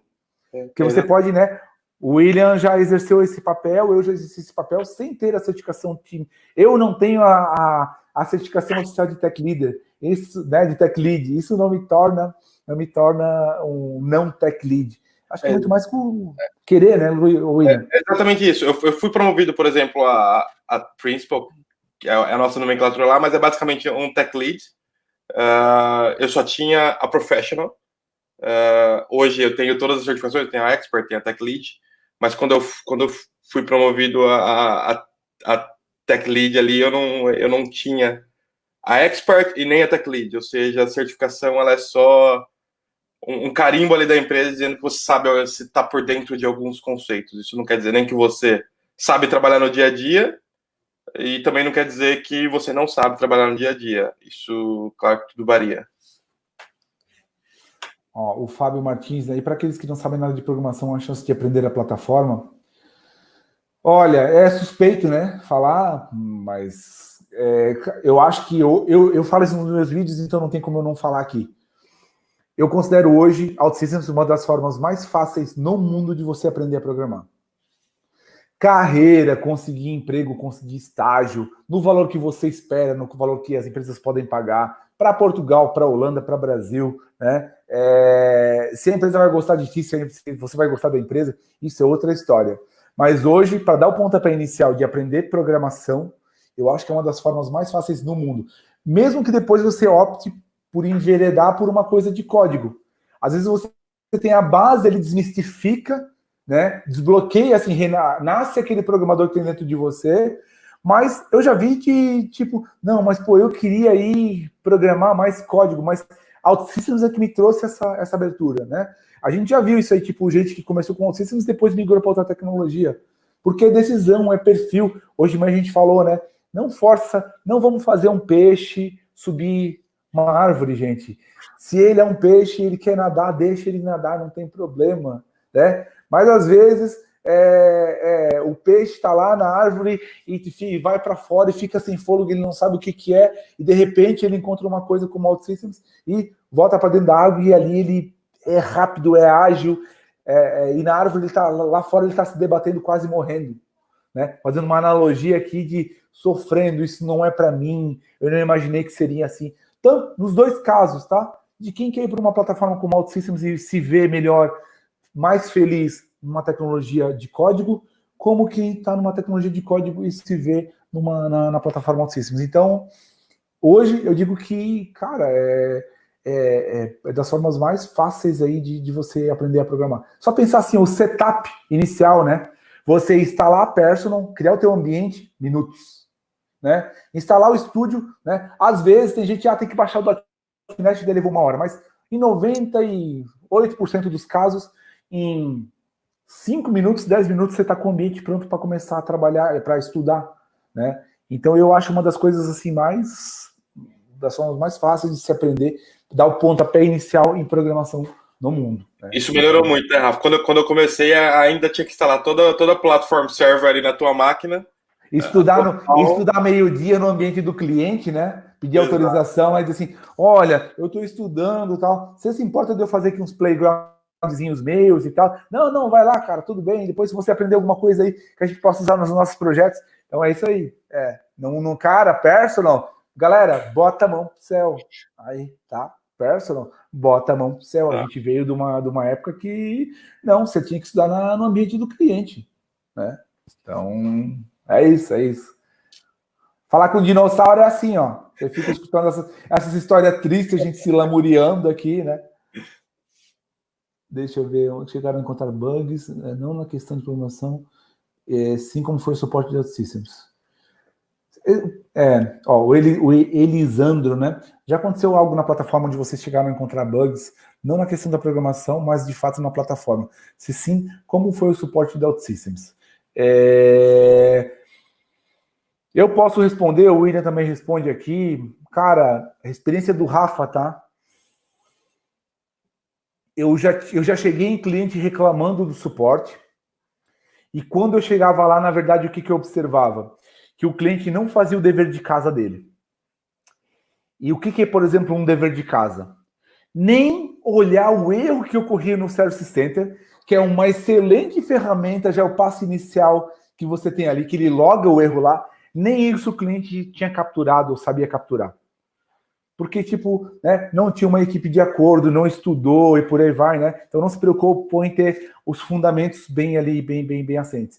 Então, o que eu já vi acontecer? Cliente reclamar de suporte, por exemplo, e porque o suporte era lento ou não atendia. Mas o suporte tem que fazer o trabalho deles, né? Que é o quê? Preciso de evidência, preciso de dados, né? E tá ali, tá mastigado ali na plataforma, você tem lá o log de erro quando ocorre. Então isso eu já vi acontecer, né? Então, para vocês verem, né? Eu não vou dizer aqui que, não tem, né? Então, eu já vi gente reclamar disso daí. Quando eu entro num cliente, a gente já começa a evangelizar ele, né? Botar essa semente lá de, quando você tem erro, tá? Esse é o caminho para abrir o caso de suporte. Aqui você tem um monte de coisa que com um clique você já baixa os logs em dia para eles. Então, levar o trabalho mais mastigado já para OutSystems ajuda eles a agilizarem, né? Isso evita de você, na primeira iteração, né, que eles vão ter com você, eles vão te pedir o básico que você já devia ter enviado, né? Então, a minha experiência é bastante boa com o suporte da plataforma, mas eu me coloco no lugar deles fazendo suporte, como eu tenho que fazer suporte com os meus clientes. Então, se o cliente liga para mim dizendo que não está funcionando, e eu não tenho nada para além de um berro no celular, né, do cliente pé da vida no celular, eu pouco consigo fazer para ajudar ele naquele momento, né? Então, se ele já me traz as evidências, traz detalhe, isso ajuda muito. Então, eu considero, sou suspeito a falar, mas eu considero o suporte muito bom, mas eles, né, os clientes, os devs ou os clientes, eles têm que levar, né, acho que contexto para entender o que está acontecendo, né? E contexto e principalmente ter uma... não vou chamar isso de maturidade, eu vou chamar de consciência para poder realmente, quando reportar uma coisa urgente, ela é urgente. E quando é uma coisa de baixa prioridade, que não está tendo impacto, reportar como uma coisa de baixa prioridade. Também, se você reporta uma coisa de baixa prioridade 10 vezes como urgente, o próprio suporte, né, eu acho que ele começa a ver assim, poxa, esse cliente, ele nos rouba, às vezes, a atenção de alguém que realmente o negócio está pegando fogo, que eles precisam de atenção diferenciada, né? Então, esse é o ponto 1. Outro ponto 2 que eu vejo as pessoas confundirem muito é pedir suporte para resolver, para explicar programação na plataforma. E não é esse o objetivo do suporte, né? O objetivo do suporte é dar suporte ao funcionamento da plataforma, né? Então, e para isso, por exemplo, hoje, né, a gente, e vocês também devem ter, né? Existem os programas onde o suporte é dado para ensinar a programar nela, ou para ajudar a ensinar, não são os customer success, né? Os enablements e as acelerações e por aí vai. Então e as pessoas confundem, acham que tem que abrir um caso de suporte assim. Eu quero integrar com DocuSign e daí eu queria que vocês me mostrassem como é que faz, né? Não é isso, né? O suporte é tipo, ó, eu tô com um erro de produção assim, assim, assado, tá dando, sei lá, minha base de dados está estranha, então é muito nesse sentido. Então, deu uma mega resposta aqui, mas eu acho que uma coisa é o suporte da plataforma, outra coisa são ações de enablement, de aceleração, de mentoria, para você não cair naquela coisa de começar a xingar a plataforma, mas na verdade são os teus devs que não sabem programar com ela, e daí começam a criar anticorpos e, né, daqui a pouco você está desanimado lá com ela. Enfim, acho que é muito nessa linha aí, né? William, se quiseres complementar aí, tá... É muito o que você falou, Rafa. Você falou muito do suporte, eu concordo. O suporte da Altis é excelente. Com relação a bugs na plataforma, a plataforma é uma aplicação, como qualquer outra, como as aplicações que a gente desenvolve na própria plataforma, ela também foi desenvolvida em .NET e suas linguagens ali por trás. Tem bugs, é claro. Eu nunca encontrei um bug, por exemplo, um blocker, um impeditivo, que me impeça de trabalhar. Sempre tem um bugzinho ali, um bugzinho aqui, mas são coisas que tem 5, 6 tipos de... 6 maneiras de você fazer aquilo.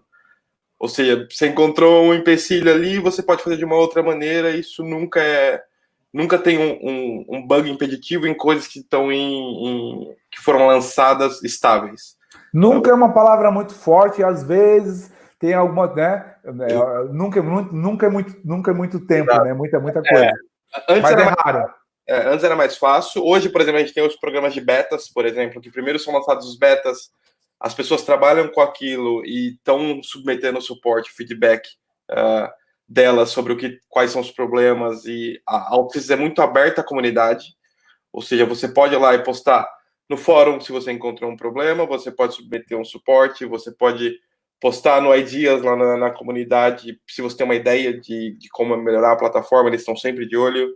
A Altis é muito aberta à comunidade, então é a gente que está moldando a plataforma da melhor maneira. Então, isso é muito importante e é uma coisa bem legal da plataforma, porque auxilia tanto na correção de bugs quanto no aprimoramento da plataforma em si. E o próprio roadmap da plataforma, né? Eles são muito abertos lá com o programa de ideias, como o William falou, e os MVPs, né? Eu vou citar aqui porque o William também é MVP. A gente, inclusive, tem apresentações deles onde a gente pode dar opiniões bem mais centradas, né? Em termos de evolução do produto e tal. Inclusive, né? Para fazer a semana que a gente está fazendo aqui, eu sei que tem um e-mail lá da minha chefinha lá na box, já marcada, né? De roadmap. Né? Vai ter uma sessão de roadmap e eu nem respondi ainda para estar aqui com vocês. Então, só para vocês verem como é que vocês são importantes, tá bom? Tem lá, né? Tá lá o e-mail dela, ela mandou essa semana, eu acho, que vai ter uma sessão lá do roadmap da plataforma com os MVPs, né? Terça-feira, acho. Então, não fala mais nada, que senão a gente vai quebrar o nosso compliance lá, NDA. Mas é isso, tá? Deixa eu ver se tem uma outra pergunta aqui legal. Vamos lá, galera. Pro William, já tá com 1h30 aí. 1h19, animal. Deixa eu ver, ficamos apreensivos, optamos pelo... Deixa eu ver aqui, Lucas, eu consigo colocar apenas se você na plataforma melhor especificada. Deixa eu ver aqui, caminho. Deixa eu ver se tem alguma pergunta aqui, gente. Vamos lá. Alguma pergunta pro William. Estou voltando um pouquinho, tá? Bom restante de live para vocês. O Alan já se despediu da gente aí. Valeu, Alan. Teve umas perguntas muito legais aqui do Allan Kardec. O Alan trabalha comigo. Cara, olhando de longe a foto dele, assim, na thumb, parecia o Chuck Norris, né? Não sei se sou eu que estou vendo, mas olhando na thumb aqui do Allan Kardec, cara, no íconezinho, no avatar dele ali, parece o Chuck Norris. Definir os resultados da plataforma para poder dar... Deixa eu ver aqui mesmo, já sendo programador, existe um grande desafio criativo à frente, basta ver os vídeos semana que mostram claramente isso. Ninguém deixará de ser programador ao migrar, né? Acho que é legal. Não se perde, né? Não se perde, não adianta não... eu já falei isso aí no outro vídeo, que eu queria fazer um criativo, minha equipe de marketing proibiu, né? Que ele acaba por ser meio sexista, né? Eu acho que não sei se é sexista a palavra correta, desculpa aí se eu falei errado, mas que é menos código não te torna menos programador, né? Então, não desaprende de programar. OutSystems é programar, né? Deixa eu ver aqui. Ó, a gente falou um pouquinho sobre essa questão da idade ontem, né, na Holanda. O Aurélio falou que via gente de várias idades. Eu falei da minha experiência com Portugal, do que eu observei em consultorias que eu fiz nos Estados Unidos, que lá nos Estados Unidos, por exemplo, eu chegava às vezes no lugar, na época eu tinha 30, hoje eu vou fazer aniversário, putz, nossa senhora. Vou fazer aniversário sábado, nem quero lembrar. Mas eu lembro de chegar nos Estados Unidos com 37 anos, talvez, 36, 37, e chegava lá, era os cinquentões do Linux, né? Tinham sido convertidos para OutSystems, e tipo, galera uma faixa mais 200 para cima, né? Então ele fala aqui, né? Sou programador de 27 anos, conhecido de varejo, indústria, serviço de distribuição de transporte, atacado, enfim. Quando vocês ir aprender OutSystems vai dar um up no futuro? Cara, eu acho que se você encontrar a empresa aí que vê essa combinação, toda a tua bagagem em tudo que você tem aí de verticais diferentes, né, de experiência, eu acho que é uma questão de persistir, da visibilidade do teu perfil, né? Pensa assim, ó, idade, né? Você ou uma pessoa de 18 anos, sem nada contra ninguém de 18 anos, mas que está fresquinho ali no mercado, que não sabe de nada, que não sabe o que é subir uma produção, uma aplicação para produção, às vezes, e conceitos de negócio, de todos esses, né? Distribuição, atacado, transportes, varejo. Então, cara, né? Leonardo, desculpa, né? É uma questão de, acho que persistir, né? Deixa eu ver aqui se mais alguma coisa para o William, tá, gente? Escolas, utilizando a versão personal, como funciona a hospedagem de tudo. O Erlandson, a gente já falou isso aqui em vários pontos, tá? Olha o zero dúvidas. Erlandson, versão personal, assim, todos os vídeos zero dúvidas a gente fala sobre isso. Tem uma página lá no site da OutSystems que mostra as limitações da personal. O que eu digo dá para fazer um monte de coisa legal com ela. Então aproveita. Eu não vou detalhar aqui, porque eu já detalhei, tipo, você está na semana do programador 7x, tá? Imagino que esteja. Dá para programar, assim, não tem... Em termos funcionais, não tem limitação aqui para você programar em termos funcionais essas features aqui. Então, acho que até na Digital, no site da Digital do YouTube, a gente tem lá um mini curso que fala, onde a gente ensina, o Léo até, né, do nosso time, que mostra lá como é que se cria uma aplicação de escola. Acho que foi um dos embriões aí dessa iniciativa de conteúdo em português. Então, funcionalmente, tá? É uma questão de ver se a personal te atende ou não, tá? Para o que você quer fazer. Deixa eu ver mais alguém dedicar para vagas. Não sei se o William. Bom, vai, essa para ti, William. Qual ramo se dedicar, né, para vagas web, app ou reactive? O que o mercado procura mais? Muito a favor de você aprender OutSystems. Você não focar muito em web, app, ou mobile, ou reactive, porque normalmente as empresas precisam de um profissional que tenha conhecimento em web, por exemplo, mas para construir, nesse momento, um app que vai consumir toda a parte ali da estrutura web que ele já tem, por exemplo. Então, se você não tiver esse conhecimento web também, isso fica complicado. E OutSystems, claro que tem as diferenças de todas as verticais, não é o mesmo modo de se programar para web, para mobile e para reactive, mas o conceito por trás é o mesmo. Claro que muda a life cycle das páginas, muda várias coisas, mas você tem que aprender primeiro OutSystems, e depois depois de um tempo, você vai focar em alguma coisa. Mas eu não vejo muito o mercado de OutSystems procurando pessoas totalmente focadas em uma das verticais. O que eu vejo é ainda a maioria esmagadora são de base instalada, né, existente, são ainda os clientes com web, né? Começam ali pelo web. Então, até porque ele tem menos barreira, entre aspas, né? Quando a gente fala de mobile, a gente ainda fica na mão do quê? De subir os apps, como todo mundo fica, subir os apps nas stores, né? Da Apple e da Android. Então, isso ali cria um pouco de fricção. Então, o que a gente costuma, acho que ainda a maior base instalada ainda, eu acho que é de web. Se eu pudesse recomendar, seria aprender pela parte de web, porque as outras partes, elas ficam também mais naturais de você aprender. Então, se você aprender, dar uma focada boa no web, para você depois ir lá e dizer assim, pô, eu vou tirar um final de semana para dar uma estudada no React, eu vou tirar um final de semana para estudar no mobile, pelo menos para ter as bases, tá? Isso aí vai funcionar. É tão carente, tá? Isso aqui é tão carente, e eu vou falar aqui porque o cliente provavelmente não vai estar aqui, o cliente americano e tal. Eu fui chamado uma vez para fazer uma consultoria, há uns, não sei, 2 anos atrás. Foi a primeira vez que eu vi neve na minha vida.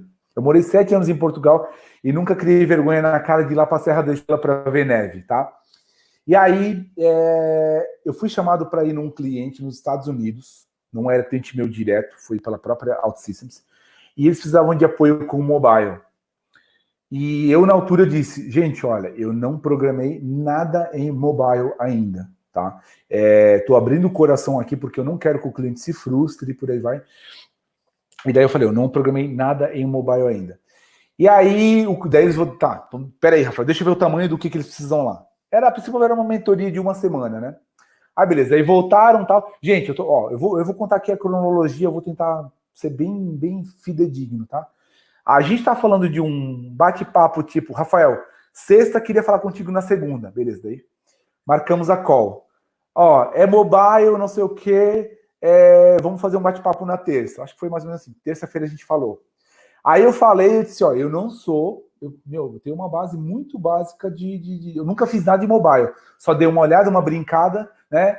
Aí terça-feira a gente conversou. Daí na quarta-feira eles fizeram a reunião com o cliente de manhã e o cliente disse, não, é uma coisa bem simples, é um apoio para um projeto pequeno, leitura de código de barras para um evento aqui, sincronização com base de dados e tal, mas, cara, era 2, 3 telas, né?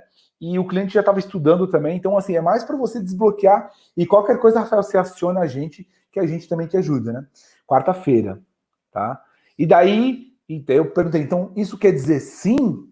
Sim, pela gente, na segunda-feira que vem você já está no cliente, tá? Então, quarta-feira. Galera, a gente teve que comprar, né? Eu pedi aqui para o pessoal do time. Olha, compra umas passagens aí, tá? Para ir para Missoula, que é lá perto já quase do Canadá, em Montana, 3 voos, né? Quem já viajou para os Estados Unidos sabe que aquilo também é grande pra caramba. Então, 3 voos, né? O último foi mesmo aquela avionetazinha, assim, aquele aviãozinho. Juro, eu saí sexta-feira aqui, cheguei sábado de manhã, dei aquela descansada do tipo de 20 e poucas horas de viagem, aeroporto, não sei o quê, negócio maluco. Domingo de manhã, né? Fui lá, desci, comi os pancakes lá, comi os waffles lá que eles têm e tal. Bora café pra cima. Abri o treinamento de mobile, domingo de manhã, tá? Bora, né? Estudar lá o treinamento de mobile que tinha na altura. Eu fiz aquele Delta, né? Porque ele mostra lá o Delta também. Bora estudar o treinamento de mobile e tal. Foi até umas 11 da noite. Só saí para almoçar e para jantar. Comi um hamburgão daqueles lá deles, lá malucos, né? Que eles têm nos Estados Unidos. Vi neve, foi a primeira vez que eu vi neve na minha vida nessa altura. Eu até postei um vídeo no canal do Telegram que a gente tem do OutSystems do Brasil, by Rafa. Ele deve ter visto, né? Postei lá todo felizão. Galera, na época eu tinha uma barbicha aqui assim, né, tal. Galera, tô aqui, meu Deus, olha, isso aqui é OutSystems, né, o que ela proporciona, eu tô aqui nos Estados Unidos. Estudei, e no outro dia cheguei lá, bom dia, vieram me buscar lá no hotel, né, o cliente, né, bom dia, tal, Rafael, você que não vai nos ajudar aí com o nosso mobile? Eu disse, sim, sou eu mesmo, tá aqui, vamos lá.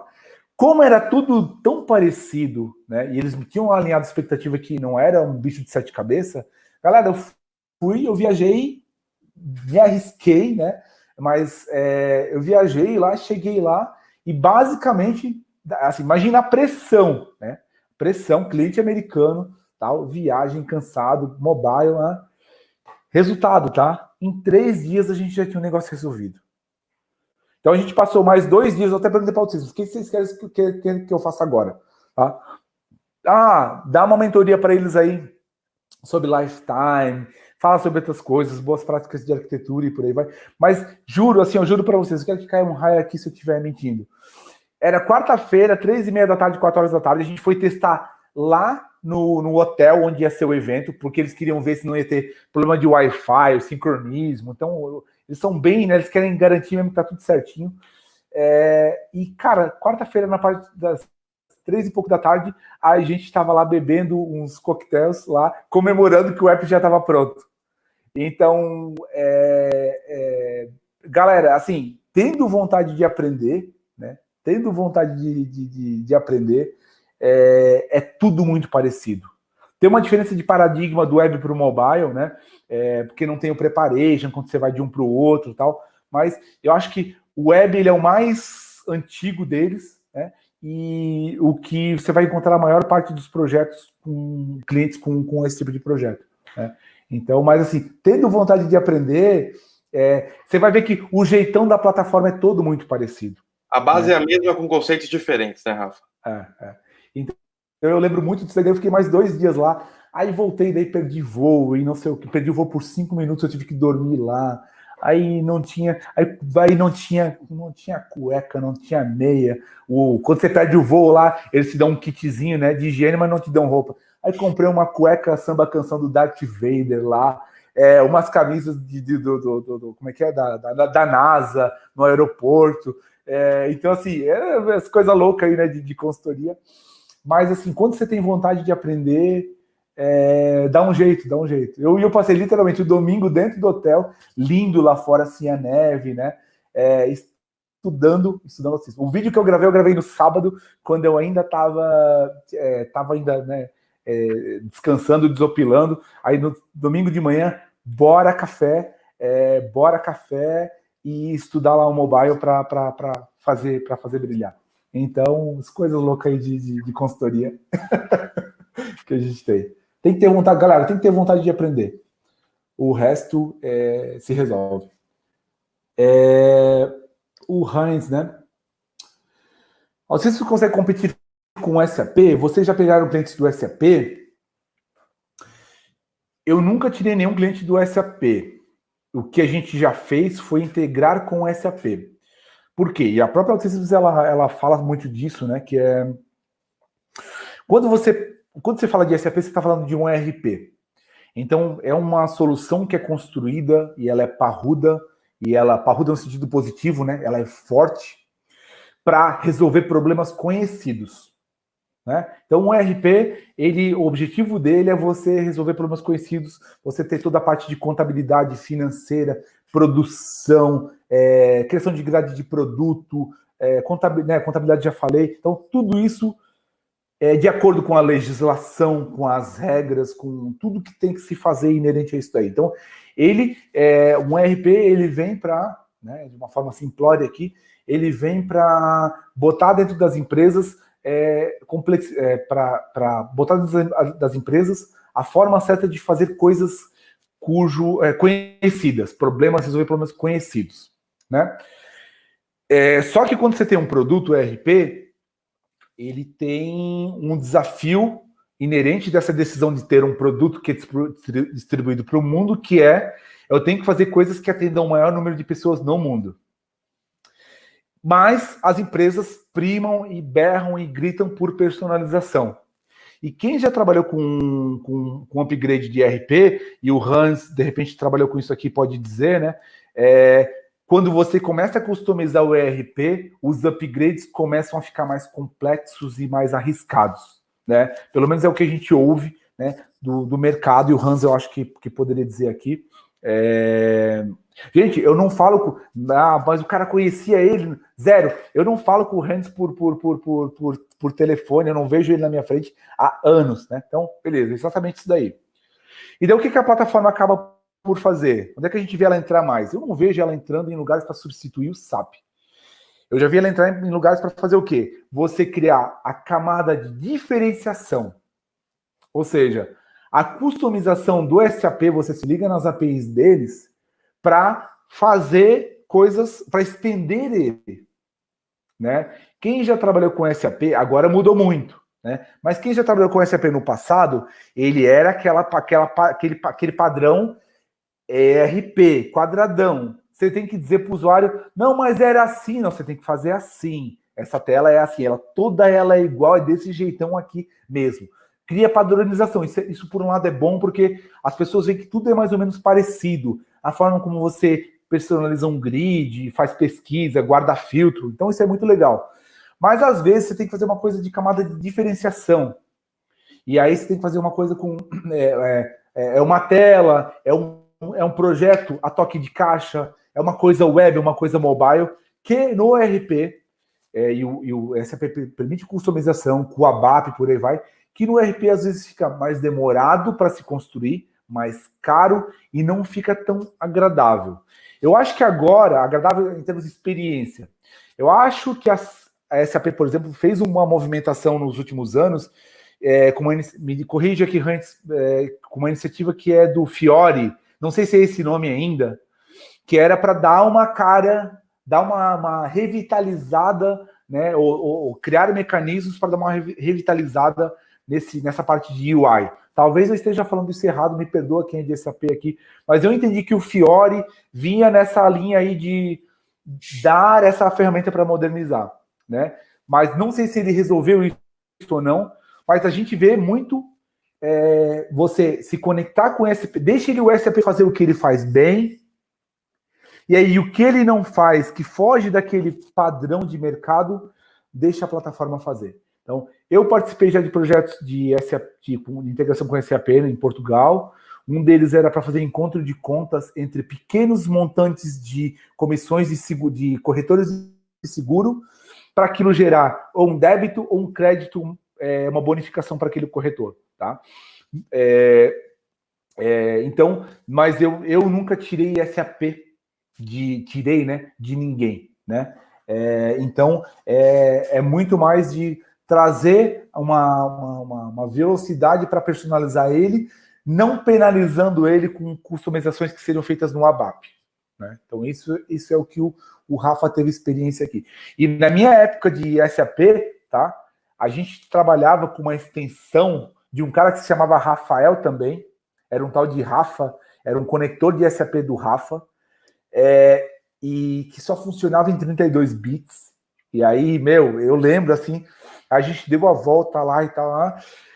E agora, hoje, quem já está chegando hoje em SAP e OutSystems no mundo, né? A gente fala de integrar de diversas formas, inclusive ela tem um conector já embutido nela. Né? Então, enfim. William, eu falo pra caramba, né? Pelo amor de Deus. Traz o teu... Eu não vejo eles como concorrentes. Eu acho que são dois produtos completos. O SAP é um produto e a plataforma OutSystems é uma plataforma de desenvolvimento. A gente não compara, por exemplo, o .NET Framework Visual Studio com o SAP.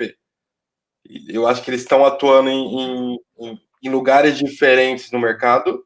Eles podem se complementar, é claro, mas eles não são concorrentes. Da mesma forma que a gente vê muito, por exemplo, naqueles gráficos de posicionamento no mercado, o pessoal comparando OutSystems com Salesforce. Eles não são exatamente do mesmo nível de mercado, mas eles vêm ali para se complementar. Eu não diria que se um consegue competir com o outro ou não. O que o Salesforce às vezes aparece, né? Agora eu não sei como é que tá lá no quadrante, né? Mas por que ele aparecia? Ou por que aparece? Porque a ferramenta que o Salesforce criou para personalizar as aplicações dele, que é um CRM, na sua... Também, de novo, se alguém é de Salesforce aqui, tá, por favor, acho que a essência dele é uma solução de SRM, né? Standard, e daí eles criaram uma coisa lá, o personalizador deles já estava, né, evoluiu até um certo ponto, que eles puderam dizer assim, olha, aqui você pode pegar e contratar o Salesforce e criar novas aplicações dentro dele. E eu acho que foi aí que, né, teve essa conexão. Mas ele não nasceu como uma solução de software sob medida. Ele derivou né, ele se fortaleceu e derivou, né? Então, a plataforma OutSystems, ela não é produto, ela não é solução de ERP, ela é uma solução para desenvolvimento sob medida, né, que pode se ligar a um produto desses. Dá para desenvolver um ERP em OutSystems? Dá. Aqui no Brasil, por exemplo, eu talvez até tenha mais, mas eu conheço um ERP que é todo desenvolvido em OutSystems, né, não vou comparar ele com SAP, talvez, mas ele consegue pelo menos atender os clientes deles com toda a parte de ERP que inerente ao ERP, financeiro, contábil, contas a pagar, contas a receber, né, que é dentro de financeiro, ó, produção, comercial, né, emissão de boleto, emissão de nota fiscal. Então, mas, né, não construíram um SAP, eu acho, com a plataforma, né? O Rômulo perguntou, né, integrar com RPs de mercado. Sim, Rômulo, e inclusive, né, Senior Sistemas, DataSul, whatever, tá? Desde que haja porta, pensa assim, se você consegue integrar com outra tecnologia, você vai conseguir integrar com OutSystems. Por quê? Essas integrações vão ser por o quê? Ou um conector nativo de um SDK que o ERP libera, ou né, uma DLL que ele libera para conectar, ou um REST Service, ou um SOAP Service, ou se ligar direto na base de dados do ERP, né? Mas daí tem aquelas questões inerentes de você tem que conhecer as regras de negócio antes de injetar uma coisa na base de dados de um ERP, né? Mas tem vários, acho que tem vários caminhos aí. Deixa eu ver aqui, na Holanda você tem algum case, vou botar para o William, que eu tenho que beber água aqui também, né? William, na Holanda você tem algum case de produtos acessíveis para sistema de Service Desk, como os produtos da BM6? Não sei. Não conheço esses produtos.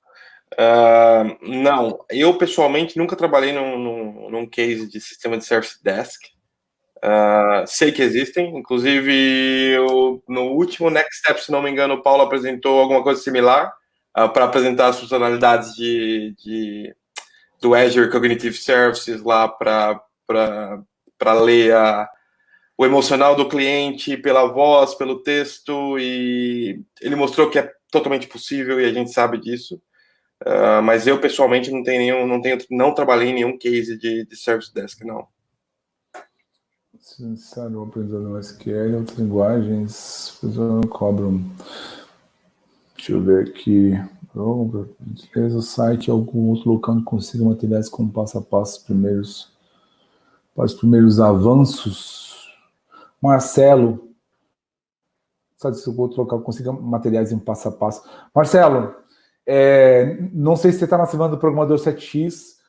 Lá a gente já está dando ali algumas aulas. Rafa OutSystems, Digital Alquimia, próprio site da OutSystems, se você fala inglês, tá?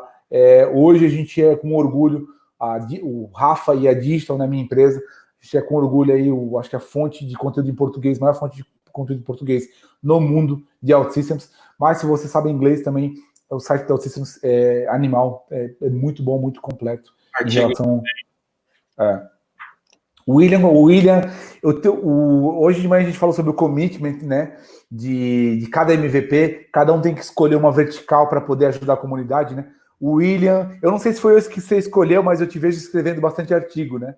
Foi o que eu escolhi. Apesar de eu ajudar em algumas outras áreas, a empresa que eu trabalho hoje, ela dá a liberdade da gente ter um tempo para estudar, para criar conteúdo, ela é muito baseada em transferência de conhecimento. Então, a gente tem um tempo no mês que a gente pode utilizar para estudar para certificações, para escrever artigos, E eu comecei a escrever alguns artigos, acabei gostando, acabei me encontrando e por aí foi. Acho que já estou com 10 artigos ou alguma coisa assim publicada, mais de 8 mil visualizações, coisas assim. Tem sido bem legal. É engraçado isso dos artigos, né? Se vocês forem avaliar o meu LinkedIn, eu tenho 0 artigos sobre OutSystems lá, mas eu tenho uns 4 ou 5 sobre tecnologia de RH, porque eu passei aí mergulhado uns anos dentro de um cliente, um dos nossos maiores clientes aí de RH, e eu entrei tanto nesse mundo de HR Tech que eu tenho lá artigos escritos sobre tecnologia de RH, utilização. ética na utilização de dados, né? Inteligência artificial no RH, e não tenho nenhum de OutSystems, é interessante. Hoje eu já falei para a galera, eu sou muito mais, eu não sei, a escrita para mim, eu sou mais vídeo, eu gosto dessa coisa mais viva, mas cada MVP faz a sua escolha lá, né? Tem gente que gosta de fazer componente, tem gente que gosta de responder fórum. Tem uma galera lá, né, William, que responde os fóruns, que, assim, sinceramente, eu não sei onde é que eles arranjam tempo para programar. Né? Isso é exatamente na minha cabeça.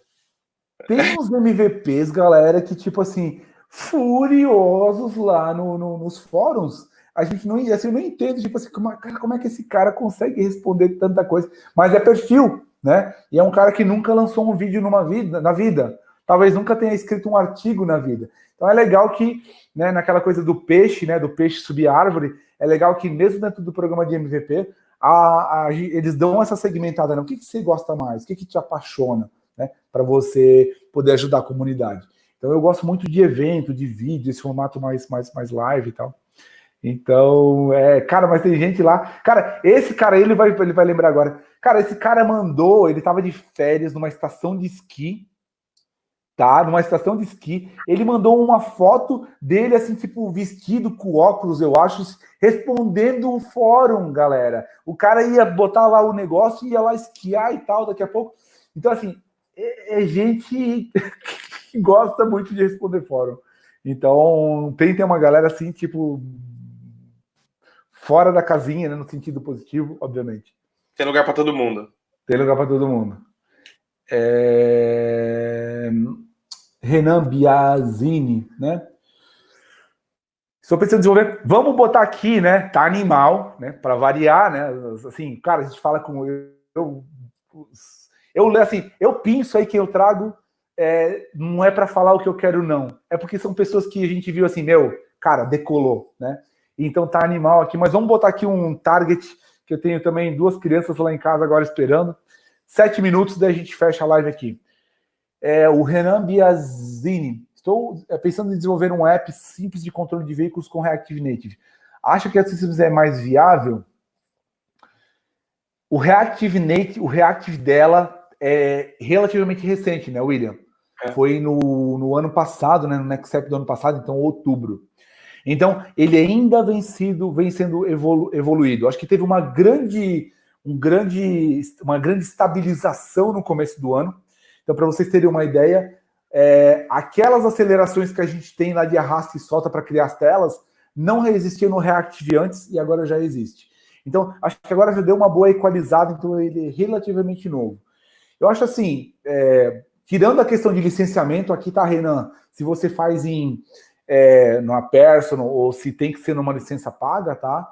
Eu acho que já está num momento assim legal para explorar, né? Para explorar, mas ele ainda é relativamente novo. Então, você tem o web mais maduro, é o mais maduro de todos e mais presente.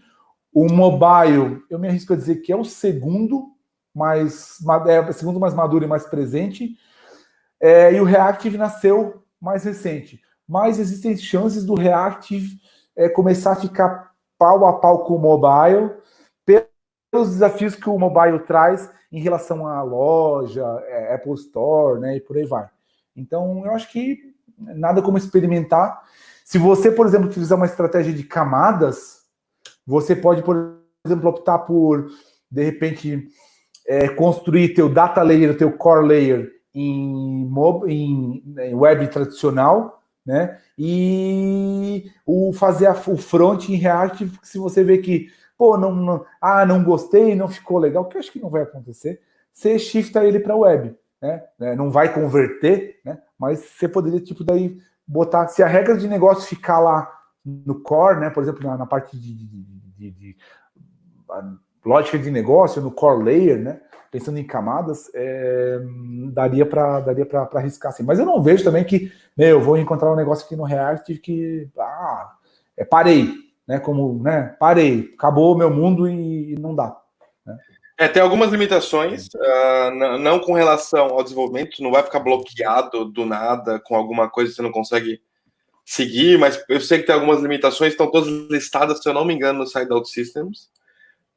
Por exemplo, eu sei que o BPT, por exemplo, tu não consegue colocar uma screen reactive como destination no BPT, se eu não me engano. Tem algumas limitações muito específicas, mas nada que impeça de desenvolver uma aplicação completa. Vamos lá, mais 5 minutos. Aqui no escritório ele começa a apagar já as luzes sozinho aí. Deixa eu ver aqui, vamos lá. Quanto eu tenho mais, eu referir alguma matéria de vocês mesmos ao longo da semana para passar. Não, Marcelão, tá aqui, né? Não, e não fiquei de forma alguma, tipo, chateado, ofendido, tá? Tem no YouTube, se você pesquisar por OutSystems, você vai ver Digital Alchemy e Rafa OutSystems, né? Quem vai aparecendo lá na Digital é mais o Léo, que é do nosso time, então muito conteúdo legal lá, então a gente tem várias frentes aí para trazer esse conteúdo, e no Rafa OutSystems sou só eu aparecendo lá, com conteúdos diferenciados. Então são duas pegadas, mas tem bastante aí, tá? Também não quis dizer nada, né, que você ficou, não relaxa. Deixa eu ver mais o que. O Davi faz. O David aí, ó. Pô, David, tô esperando aqueles projetos aí dos Estados Unidos. Tô esperando aí os projetos dos Estados Unidos, que a gente tá com uma galera fera aí para atuar. E agora aí, ó, botando mais gente aí para esse mundão de OutSystems. E com certeza tem brasileiros, né, que aconteceram nos outros eventos, que moram nos Estados Unidos e que acompanham, né, de lá, né, por seu conteúdo em português. Aí, ó, tá quase aí, Davi. Tô esperando aí. Deixa eu ver aqui, responder.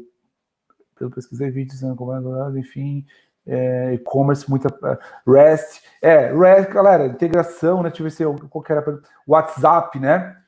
Dá para mandar mensagem por WhatsApp pelo aplicativo? Acho que é isso, né? Dá sim. E eu me arrisco a dizer. Eu não vou partilhar a tela aqui, tá, gente? Mas lá na Ford, eu me arrisco a dizer que tem componente, tá? E o WhatsApp já para integração. Deixa eu ver aqui, Ford. Só para não WhatsApp. Eu acho que tem, tá? Componente de integração com o WhatsApp. WhatsApp Business Plugin e o WhatsApp Plugin Overview. Tem sim. Tá? O Romulo Pericles, Paty, boa noite, galera. Para quem gosta de alguém depois da live, para o Play, beleza. Depois que o projeto é gerado na plataforma, como fazemos para integrar para o cliente? Fabrício, depois que o projeto é gerado na plataforma, como fazemos para integrar para o cliente? Você programa na plataforma já do cliente, né? Então, uma coisa muito diferente, muito legal, eu acho, pelo menos eu considero em OutSystems, baixou o estúdio. Hoje vocês estão estudando, quem está na semana do programador 7x, está conectado no ambiente de estudos personal, está lá na nuvem. O William, né, tá aqui, ele trabalha para um cliente, galera, ele pega o estúdio dele, pega as credenciais, o endereço do servidor, conecta lá, boa, tá no ambiente do cliente, programa lá. Quer conectar no ambiente de dev, de qualidade de produção, é a partir do estúdio que ele tá ali. À tarde ele vai trabalhar para um outro cliente, para o banco, não sei das quantas, lá da Bélgica, ele vai lá, só muda as credenciais, boa. Né? Óbvio, em termos de segurança, talvez o cliente exija uma VPN, porque aquele ambiente não fica aberto, mas pro William é uma questão de o estúdio conectado para cá, para lá, para ali ou para colar. Então não tem aquele conceito do ambiente local. Então quando ele está programando, ele já está programando no ambiente do cliente, né? Programa no ambiente de dev do cliente, e depois tem toda uma parte da plataforma de deploy, né? Lá, que daí ele vai lá, ele ou alguém da equipe do cliente aciona para subir de desenvolvimento para homologação para produção, e por aí vai. Às vezes tem até mais ambientes, né? Mas é sempre na coisa do cliente. Não tem aquele conceito de, eu vou ter que baixar uma VM na minha máquina, ou eu vou ter que instalar um SQL Server na minha máquina, configurar o Java, as variáveis e não sei o que, e o config. Não, você está atuando já no ambiente do cliente. Né? Então, esse é um diferencial.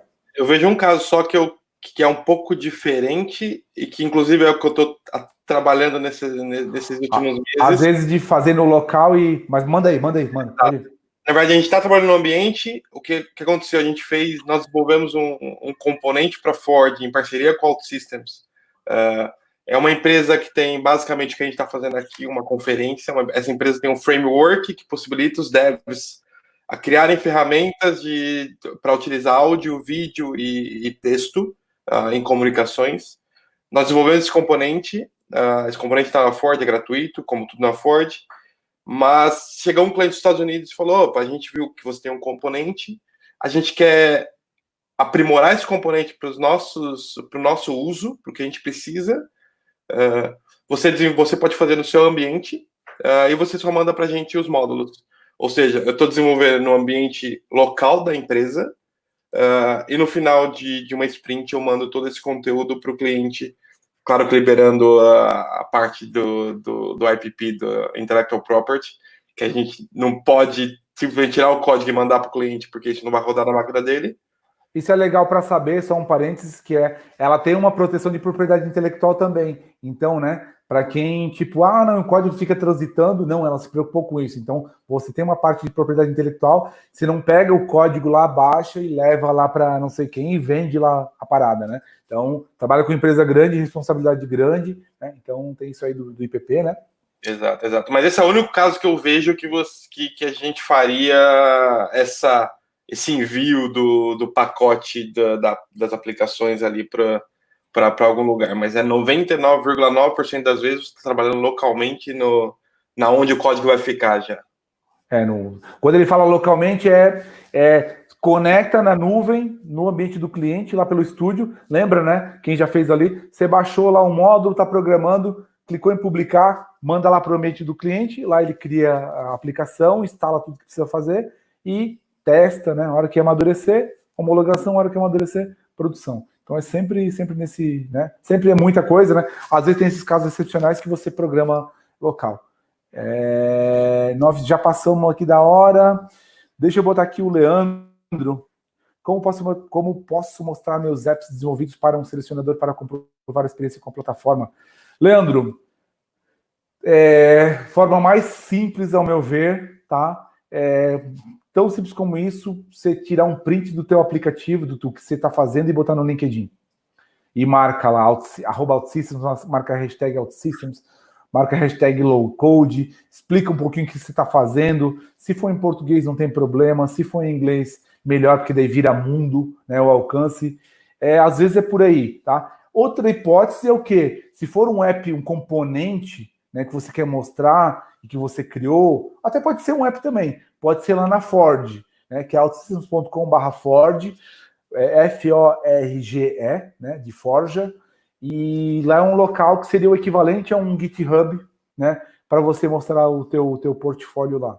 Então é uma hipótese também, né? Subir o projeto lá, só que o que eu digo? Eu acho que os recrutadores não vão lá na Ford ver os componentes publicados.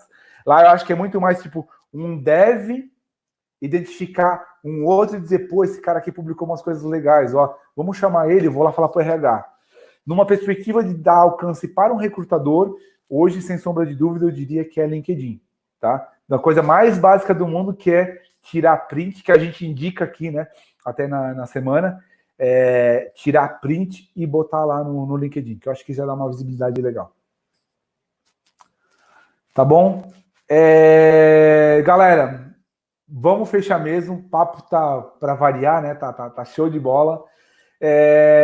William Tunes, né? Quem quiser se conectar com ele no LinkedIn, é só procurar lá. Essa carinha aí vai ser fácil de encontrar lá. Ele usa óculos, mas vocês vão encontrar ele lá de óculos e tal.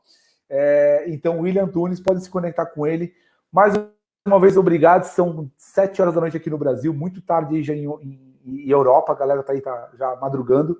Galera, brigadão, fiquem bem, descansar, quem tá estudando ainda aí, bora estudar também, e encontramos vocês aí na próxima live. William, de novo, gratidão, muito obrigado, encontramos vocês na próxima, e fechou aqui. Valeu, galera! Tchau.